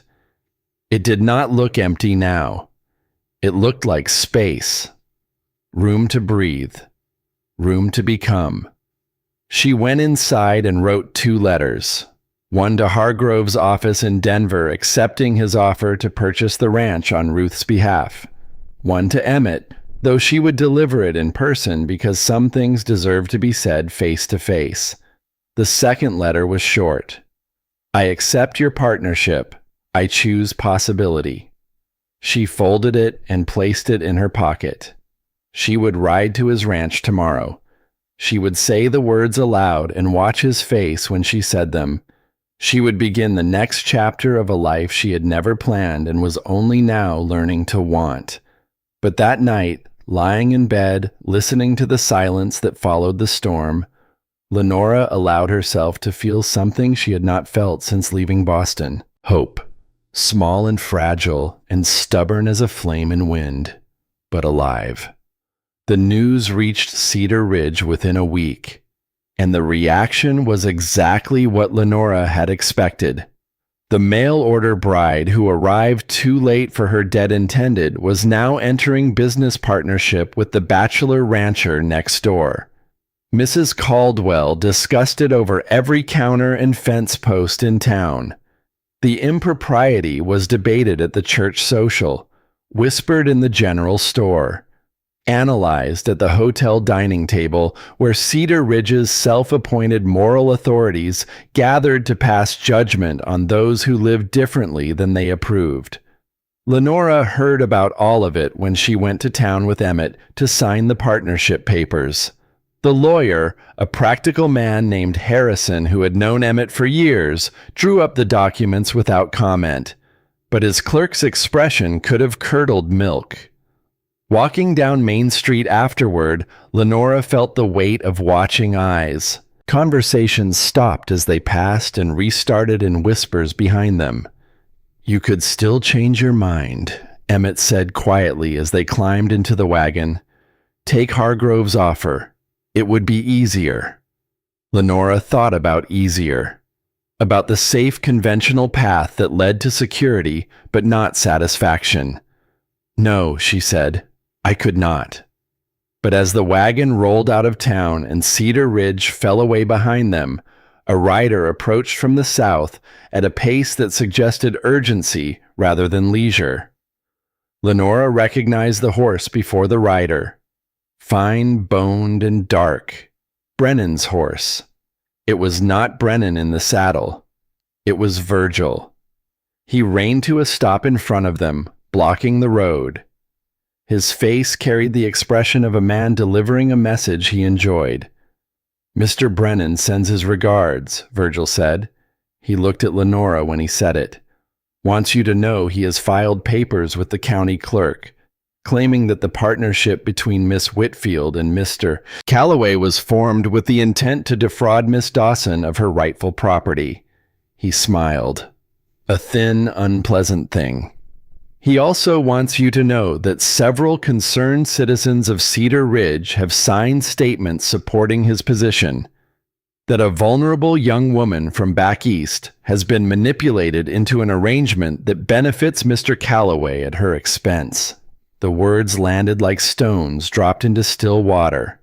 Lenora felt their impact spreading outward in concentric rings of implication. Not just a property dispute now, a public accusation of exploitation, of manipulation, of a man taking advantage of a desperate woman. She looked at Emmett. His face had gone white beneath the weathering. His hands on the reins were rigid. Virgil tipped his hat with exaggerated courtesy, turned his horse, and rode south toward Brennan's land. The wagon did not move for a long time. When Emmett finally spoke, his voice was low and controlled in the way of a man exerting tremendous effort not to shout. "I will end this," he said. "I will ride to Brennan's ranch tonight and end this." "No." Lenora's hand found his arm. Her grip was firm. "You will not." That is exactly what he wants. A confrontation. Violence. Something he can use to prove you are the dangerous man he is painting you to be. Emmett looked at her hand on his arm, then at her face. The anger in his eyes was real and deep, but so was the recognition that she was right. "Then what?" he asked. "We fight him with what we have. The books, the receipt, your testimony, the truth."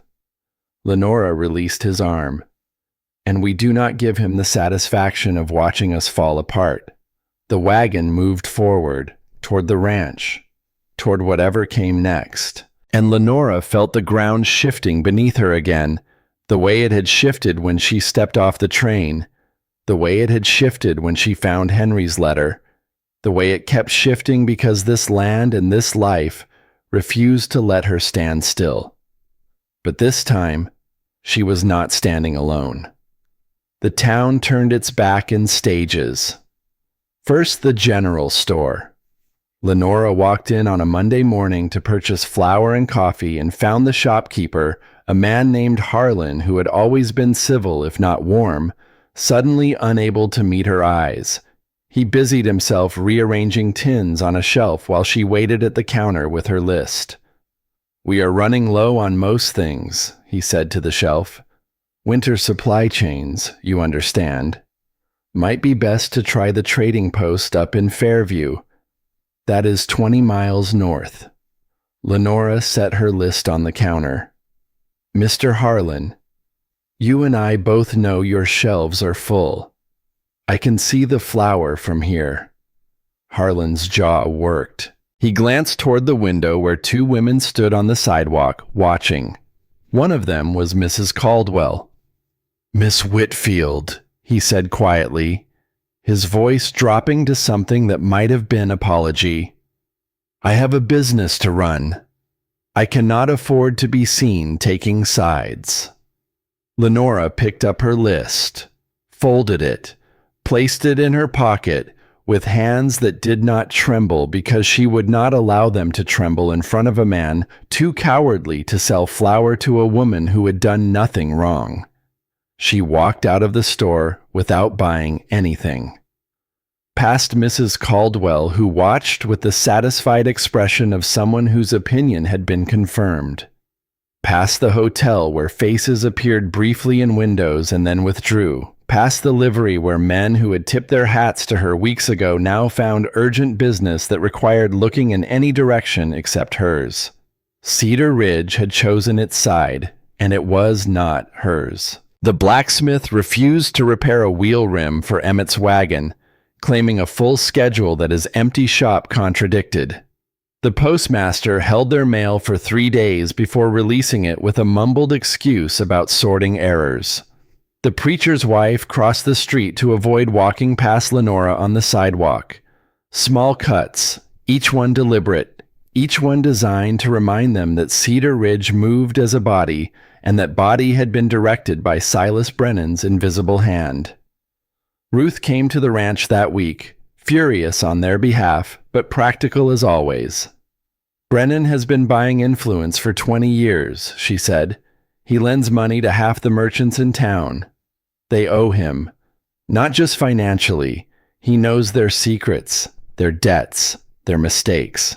When he tells them to freeze out a seamstress from Boston and a rancher who keeps to himself, they comply because the cost of defying him is higher than the cost of their conscience." "Can we buy supplies elsewhere?" Lenora asked. "Fairview, 20 miles north." Ruth set her jaw. "I will make the trip myself this week, stock you up enough to last a month. But this cannot hold forever. Either we break Brennan's claim, or he starves you out." After Ruth left, Lenora stood at the window watching the empty road and doing calculations she wished she did not have to do.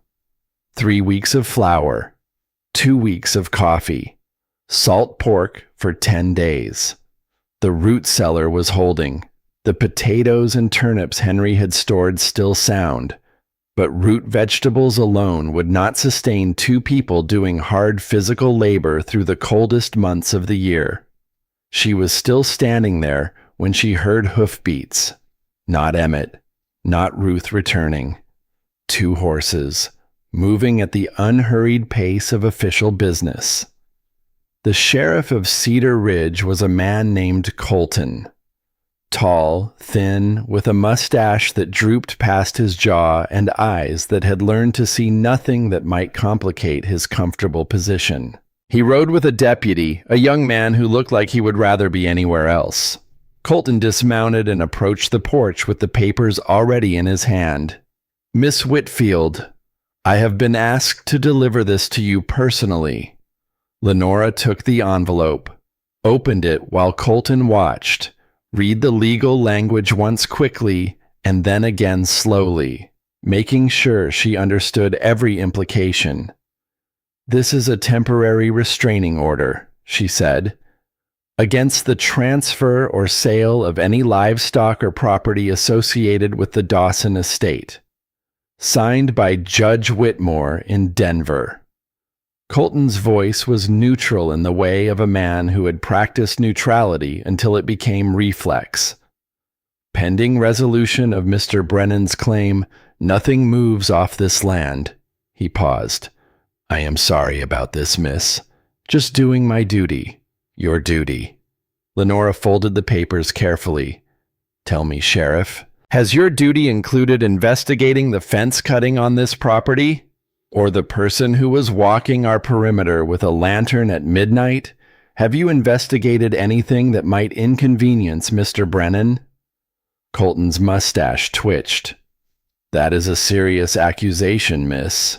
It is a serious question." The sheriff mounted his horse without answering. He and his deputy rode back toward town, and Lenora watched them go with the papers in her hand and the understanding that the law in Cedar Ridge belonged to whoever could afford to direct it. Emmett arrived that afternoon. She showed him the restraining order.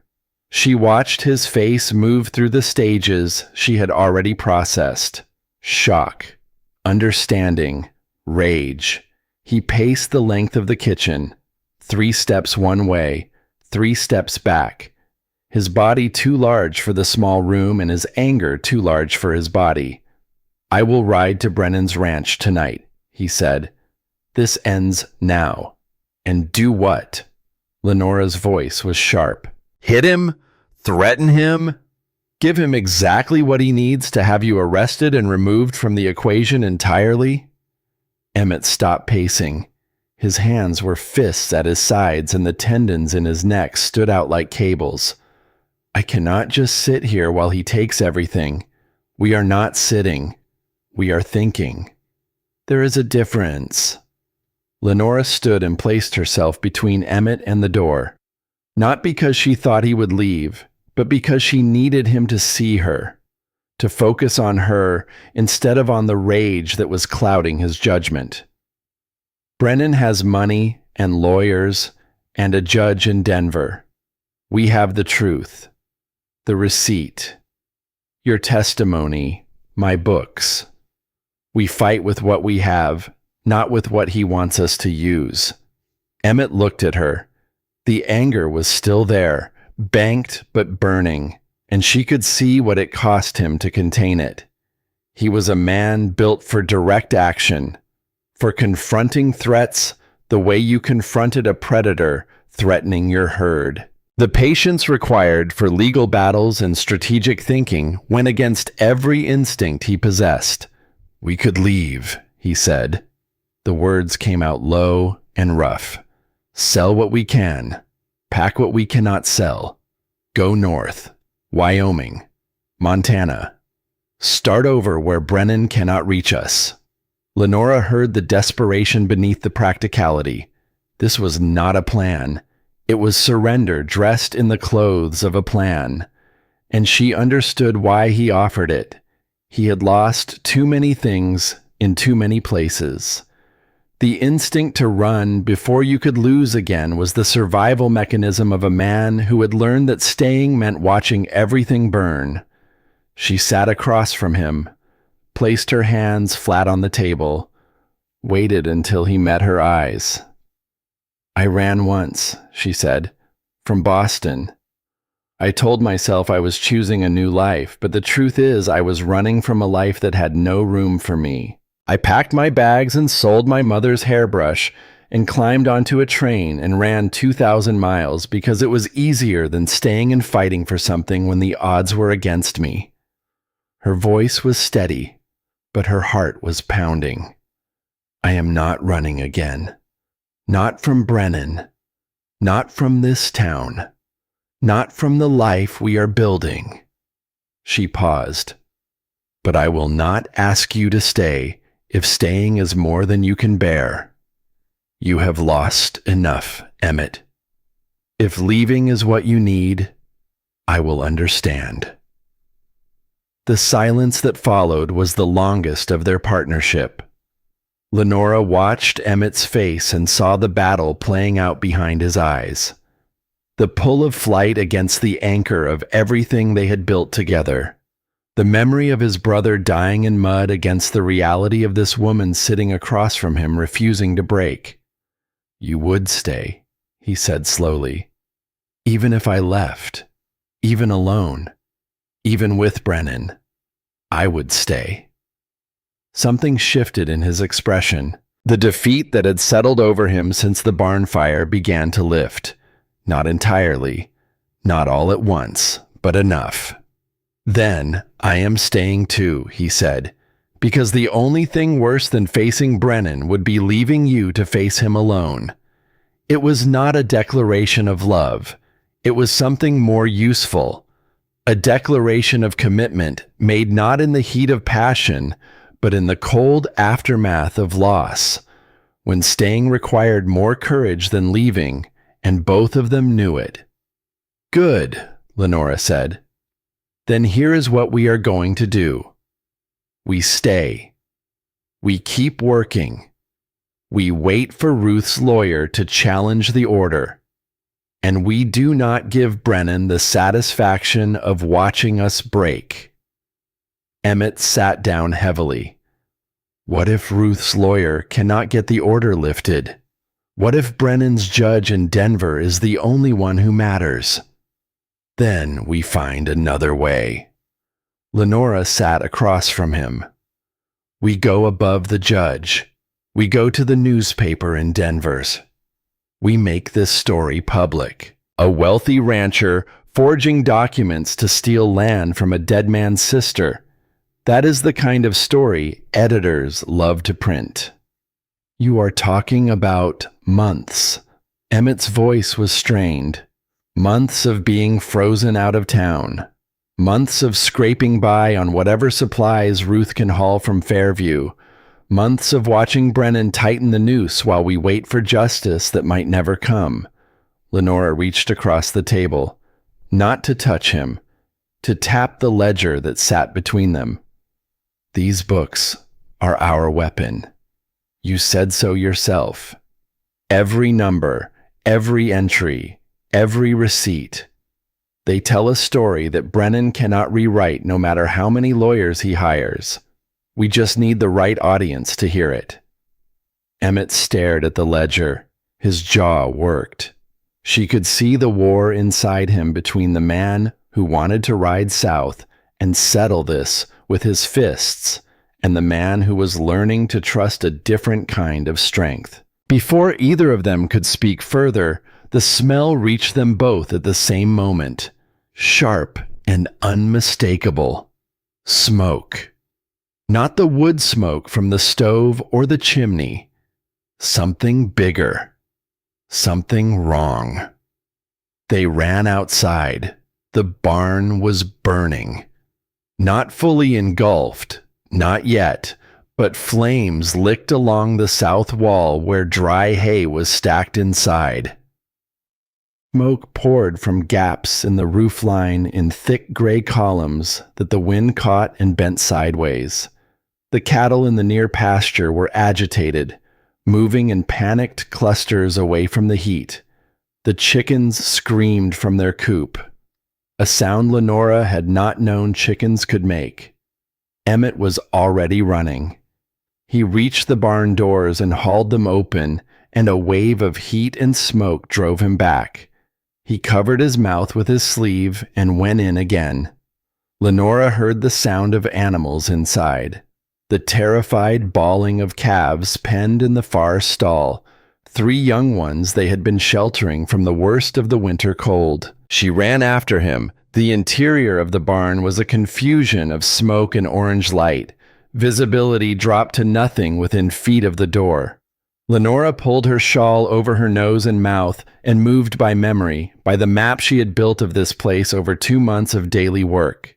She found the calf pen by touch, her hands closing on the rough wood of the gate. She threw it open, and the calves bolted, crashing past her in their panic, hooves striking her shin with a pain that flashed white behind her eyes. She heard Emmett somewhere deeper in the barn. The sound of wood breaking. A shout that was more effort than words. She moved toward his voice and found him wrestling with the back door, which had swollen in its frame and refused to open. His hands were on the latch, and even in the smoke-filled dimness, she could see that the metal was hot, that his skin was blistering where he gripped it.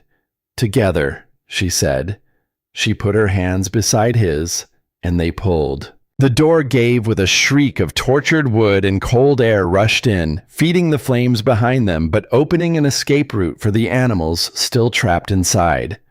They drove out 2 more cows and a horse that was half mad with terror. The horse kicked as it passed, and Lenora felt the wind of its hoof inches from her face. Then they were outside, stumbling through snow that had melted to mud from the heat, and the barn was fully engulfed behind them. They stood in the yard and watched it burn. There was nothing to be done. No bucket brigade, no fire engine, no neighbors close enough to help, even if they had been willing.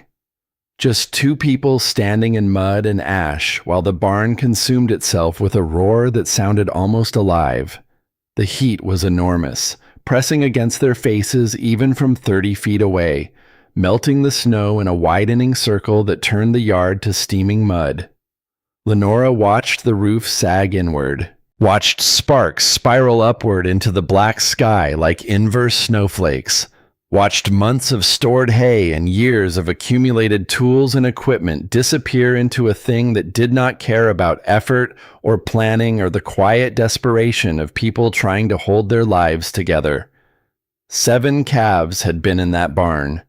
They had gotten 3 out. The sounds the other 4 made before the sound stopped would stay with Lenora for the rest of her life. She would hear them in quiet moments, in the space between sleep and waking. In years to come, Whenever she smelled smoke, those sounds would return, and she would have to remind herself to breathe. 4 calves dead, equipment destroyed, hay stores gone. The winter supply that stood between 30 head of cattle and starvation transformed to ash in less than an hour. She did the math automatically, the way she did all math, quickly and precisely and without the mercy of imprecision. The numbers were devastating. Emmett sat in the snow. He did not sit the way a man sits when he chooses to rest. He collapsed. His legs gave way beneath him, and he went down into the mud and melting snow like something whose foundation had crumbled. He sat with his burned hands hanging between his knees, palms up, raw and blistered, and his head bowed so low his chin nearly touched his chest. Lenora stood beside him. She could feel the heat of the dying fire on one side of her face and the cold of the winter night on the other. 2 forces pulling at her, the urge to act, to plan, to calculate their next move, and the understanding that right now, in this moment, the most important thing she could do was nothing. She sat down beside him, in the mud, in the ash, close enough that her shoulder pressed against his, her dress soaked through immediately, cold water seeping up through the fabric, numbing her legs. She ignored it. For a long time, neither of them spoke. The fire crackled and hissed as it found the last pockets of dry wood. The cattle, safe in the far pasture but agitated, called to each other in the darkness. The wind carried the smell of smoke across the ranch and out over the empty plains. When Emmett finally spoke, his voice was not his voice. It was the voice of a man who had been stripped of every defense he had spent 12 years constructing. Raw and unsteady, and so quiet she had to lean closer to hear. I could not save them. She knew he did not mean only the calves. He meant Amos, the brother he had told her about by the fire after the blizzard. The boy who died in mud at a crossing in Virginia because Emmett chose the wrong path. He meant Henry, who died alone 3 miles away, while Emmett convinced himself it was not his responsibility to check. He meant everyone he had ever failed to protect. And now 4 calves burning in a barn he should have been guarding. Amos, Henry, the calves. His voice cracked on each name, like a man stepping on ice that could no longer hold his weight. Everything I touch, everyone who trusts me, I cannot keep any of them safe. Henry trusted me too, trusted me to be his neighbor, his family. And when he got sick, I told myself he would be fine. I did not ride over for 5 days. By the time I got there, he was already gone. Died alone in that house with no one holding his hand. Because I was too much of a coward to risk caring about someone who might leave. His burned hands came up and covered his face, and the sound that came from behind them was not crying in any way Lenora had understood crying before. It was the sound of a man meeting himself honestly for the first time, the sound of walls falling, of 12 years of solitary grief finding its way out through a crack in the foundation he had believed was unbreakable. Lenora did not speak. She did not touch him beyond the shoulder pressed against his. She did not offer comfort or wisdom or reassurance because she understood, with the clarity that comes from having been broken herself, that what Emmett needed was not to be fixed. He needed to break. He needed someone to sit beside him while he broke, and not leave, and not judge, and not try to put the pieces back together before he was ready to pick them up himself. So she sat, and the fire burned, and the night came, and the cold settled over them both, and still she did not move. When Emmett finally lowered his hands, his face was raw and exposed in a way that had nothing to do with firelight.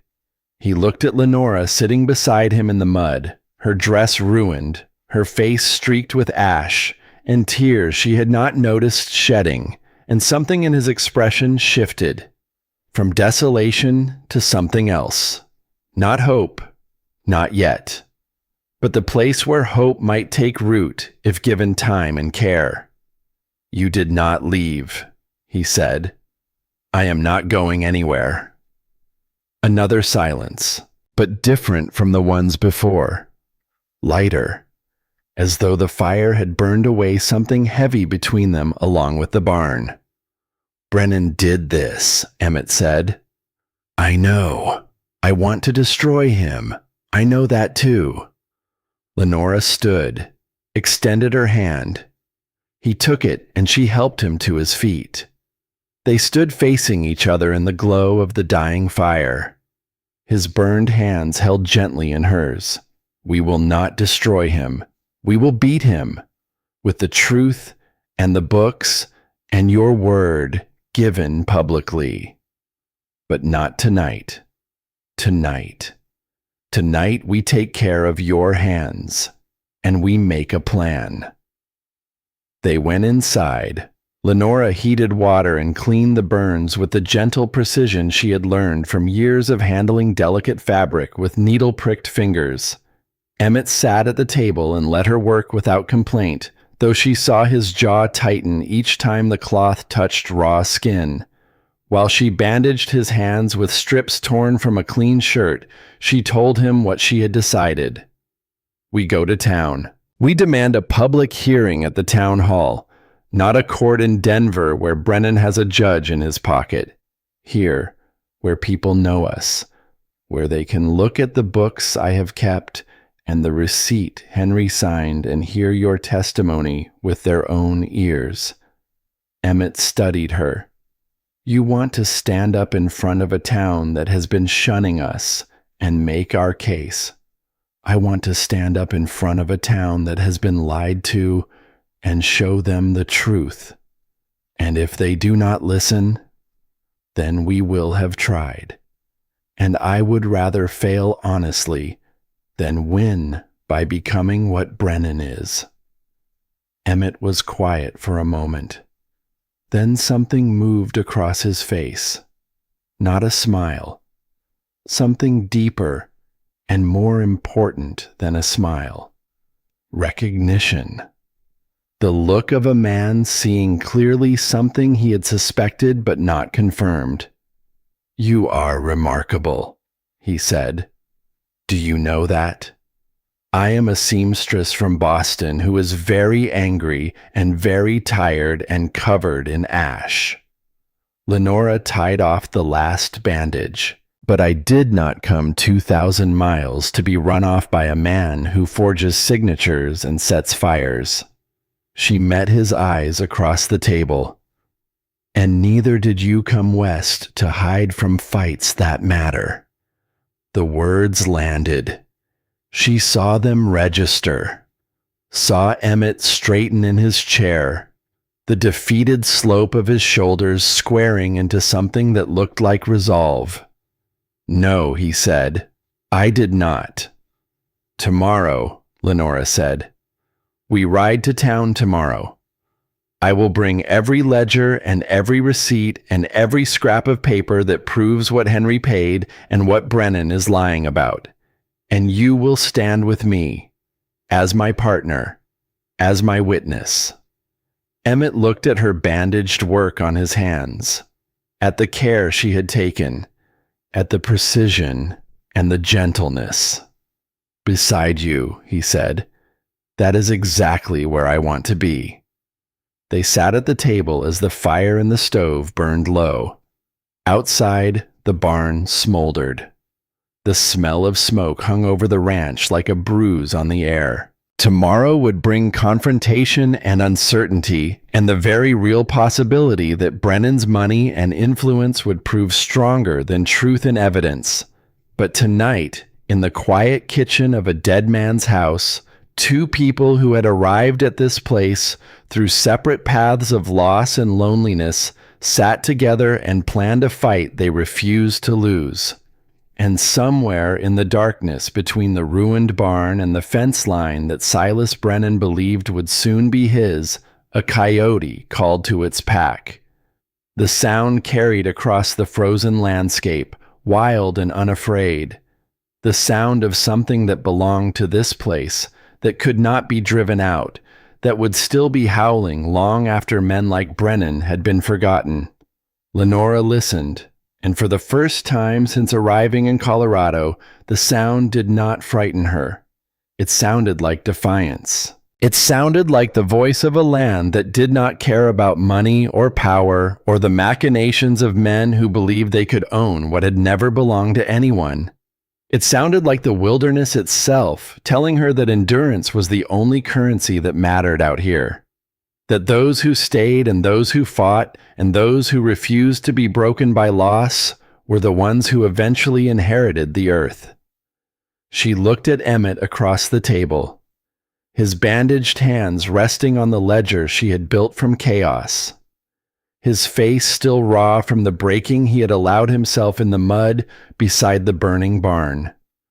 But his eyes were clear now, focused, present. They had lost a barn. They had lost calves and hay and tools and the illusion that they could build something without Brennan trying to tear it down. But they had not lost each other. And tomorrow they would ride to town and fight for everything that remained. It sounded like home. Every seat in the Cedar Ridge Town Hall was taken by the time Lenora walked through the door. Men lined the walls too deep. Women crowded the back rows, some holding children on their hips, all of them watching with the avid attention of people who had been talking about this moment for weeks and were finally going to see it play out in front of them. Lenora carried 3 leather-bound ledgers and a tin box. She wore her blue wool dress from Boston, slightly loose now from months of labor and lean meals. Her hair was pinned with care. Her boots were clean. She walked to the front of the room the way she had promised herself she would face whatever came. On the very first night in this territory, when a lantern moved in the darkness and she chose not to run, she would face it standing. Emmett walked beside her, not in front, not behind. Beside her, exactly as she had asked. His bandaged hands were visible to everyone in the room, and she saw eyes drop to them and then rise to his face with expressions shifting from curiosity to discomfort. Burned hands told a story that polite society preferred not to hear. Silas Brennan sat in the front row with his Denver lawyer, Prescott. Brennan looked relaxed, the posture of a man who believed outcomes were purchased, not argued. Virgil stood against the wall behind him, arms crossed, watching Lenora the way a dog watches a rabbit it expects to catch. Ruth sat across the aisle. She gave Lenora a single nod. It was enough. The magistrate, a retired lawyer named Howell, who was 70 years old and owed Brennan nothing, called the room to order. Mr. Brennan claims the late Henry Dawson owed him $200 secured against the ranch property. Miss Whitfield disputes this claim. Let us hear the evidence. Prescott went first. He produced the promissory note with a flourish and read it aloud. $200 owed, the ranch, as collateral. Henry Dawson's signature at the bottom. He laid it on the magistrate's table like a winning hand of cards. Then Lenora stood. She began with the ledgers. 2 months of work distilled into clear, precise testimony. She walked the room through every transaction between Henry and Brennan. The water rights payments, the dates, the amounts, the pattern of regular installments stretching back years. She spoke without hurry, directing her words not to the magistrate but to the people of Cedar Ridge, the people who had refused to sell her flour, who had whispered about her on sidewalks, who had turned away when she needed help. She spoke to them because they were the jury that mattered. Then she opened the tin box and held up the receipt. This document was found among Henry Dawson's personal papers. It confirms payment in full of $200 for perpetual water access rights along Cedar Creek. It is signed by Silas Brennan. Dated 14 months before Henry's death. Prescott objected immediately. That could be forged. Anyone can write a receipt, which is why I have a witness. Lenora turned to Emmett. He stood. The room shifted. This quiet rancher who avoided town and kept his own counsel walked to the front with the deliberate care of a man who disliked being watched, but had decided that truth mattered more than comfort. I was there, Emmett said. His voice reached every corner. October of '75. Henry asked me to come along because he wanted a witness. He said Brennan had a way of forgetting agreements that did not suit him. Emmett looked directly at Brennan. Henry counted out $200 in cash. Brennan counted it again. Then he wrote that receipt and signed it. I watched him do it. Lenora pressed forward before Prescott could object again. She laid the promissory note beside the receipt and opened the ledgers to pages filled with Henry's handwriting. She did not need to be an expert. Neither did anyone in the room. Henry's script was distinctive. Careful upright letters, high-crossed T's, completely closed O's. The signature on the promissory note shared none of these features. It was a clumsy imitation, obvious to anyone who looked. She watched understanding move through the crowd like a change in weather. Heads turning to neighbors, whispered exchanges, eyes shifting to Brennan with expressions that were no longer neutral. Then Brennan broke. Prescott was making reasonable arguments about adjournment and handwriting experts, arguments that might have worked if his client had possessed the patience to let them. But Brennan was a man who won through force, not finesse. And the sight of a room turning against him triggered something that overrode strategy. This is absurd. He stood. His voice filled the hall. You are going to take the word of a vagrant bride and a hermit rancher over mine? That woman has been here 2 months. 2 months. She does not belong here. Mr. Brennan. Howell's voice cut sharp. You will address this hearing through counsel. Brennan did not hear. The anger had its own momentum. And while we are discussing fraud, perhaps we should talk about who cut my fence line last September. Who let my cattle stray onto Dawson's land so Tom could claim strays and add them to his herd? Silence, complete and devastating. Howell leaned forward. Mr. Brennan, the fence cutting on the Dawson Ranch was reported in November and December, after Mr. Dawson's death. You just referenced incidents from September. No one in this room reported fence cutting in September. He let the implications settle. Only the person responsible for those cuts would know they happened. The color left Brennan's face. His mouth opened and closed. Prescott grabbed his arm. Brennan shook it off, but it was too late. Every person in that room had heard a man reveal knowledge he should not have possessed. Knowledge that came only from involvement in the very crimes he had orchestrated. Howell straightened. I find sufficient evidence to dismiss Mr. Brennan's claim.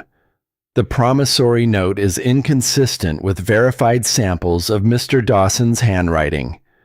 The receipt of payment, corroborated by testimony, establishes the debt was settled. He paused. I am also referring Mr. Brennan's remarks to the sheriff for investigation into property destruction and fraud. The gavel fell. The room erupted into noise that Lenora barely heard. People surrounded her. Hands she did not recognize reached for hers. Voices offered congratulations that meant less than the silence those same voices had maintained when she needed them. One voice cut through.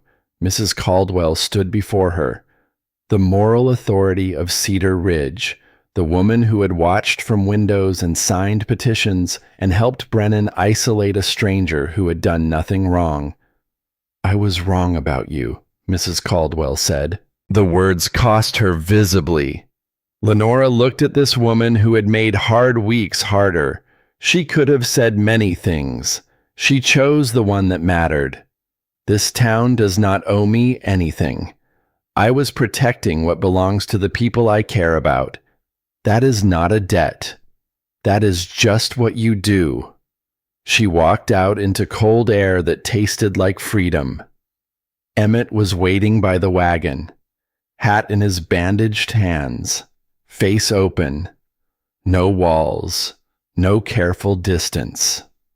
Just a man looking at a woman with everything he felt visible for anyone who cared to see it. They stood in the street while Cedar Ridge moved around them. Lenora could feel the shift in the town the way she could feel a change in the weather. Doors that had been closed were opening, the machinery of community resuming after being jammed by one man's greed. Emmett stepped closer, close enough that she could see the gold flecks in his brown eyes. "You came here too late for Henry," he said quietly. "But for me, Lenora. You arrived exactly on time." The words settled into her like warmth returning to frozen hands, slow and aching and welcome beyond expression. "Take me home," she said. They rode west. The sun dropping toward the mountains, the ranch waiting at the end of the road, damaged but standing. The house with lamplight in the windows, because Ruth had come ahead to build the fire and set coffee on the stove and make sure there was warmth waiting for two people who had earned it. Inside, Ruth had set the table for 3. She poured coffee without ceremony, and they sat together in the kitchen where so many plans had been made and so many fears had been spoken aloud. "There is something I have been holding for you," Ruth said. She reached into her coat pocket and set a small object on the table. Lenora's breath stopped. It was a hairbrush, silver-handled, with soft bristles and a tarnished surface that caught the lamplight. Her mother's hairbrush. The one she had sold to a pawnbroker on Tremont Street in Boston so she could buy boots and a shawl for the journey west. The last physical connection to the woman who had raised her and loved her and died too young. How? The word was barely sound. "Tom wrote to me about you before he died," Ruth said. "Told me everything you had shared in your letters, including what you sold to come west. After you arrived, I wrote to a friend in Boston, asked her to find the pawnbroker on Tremont Street. It took some time, but she found it. I have been keeping it until the right moment." She paused. "This seems like the right moment." Lenora picked up the hairbrush. The silver was cool against her palm. The weight of it was exactly as she remembered. She turned it over and saw the small dent on the back where she had dropped it as a child, and her mother had laughed and said it gave it character. She pressed the brush against her chest and closed her eyes. And for the first time since arriving in Colorado, she wept from joy. Not grief, not exhaustion, not the desperate tears of a woman with no options. The clean, sharp tears of someone who had lost everything and discovered that some things could be returned. Emmett's hand found hers under the table. His bandaged fingers closed gently around her own. He did not speak. He did not need to. His presence beside her said everything that mattered. Ruth cleared her throat. Well, that is enough sentiment for one evening. She stood and collected her coat. I will leave you two to your homecoming. She paused at the door. Tom would be proud of what you built here, Lenora. Both of you. Then she was gone. And Lenora and Emmett sat alone in the kitchen of a house that had belonged to a dead man and now belonged to the future they were building from the materials of honest work and earned trust and the slow, careful miracle of two wounded people learning to need each other. 3 months later, on a morning in April when the first wildflowers pushed through ground that had been frozen for what seemed like eternity, Emmett asked her to marry him. He did it at this same table, over coffee. The morning light coming through windows that now had curtains Lenora had sewn from yellow calico fabric she found in Henry's trunk. The fabric he had bought for a bride he never met. No grand gesture, no rehearsed speech. Just a man setting down his coffee cup and looking at the woman across the table with eyes that held nothing back. Partnership. Forever. If you will have me. Lenora thought about all the versions of this moment she might have lived. The version where she married Henry Dawson out of mutual convenience. The version where she took Hargrove's safe offer and managed someone else's property for wages. The version where she got back on that eastbound train her first day and returned to Boston and the slow suffocation of a life too small. None of those versions ended here, at this table, with this man, with calluses on her hands and confidence in her voice, and a future she had built herself from the ruins of every plan that fell apart. Forever, she said, and the word felt like the truest thing she had ever spoken.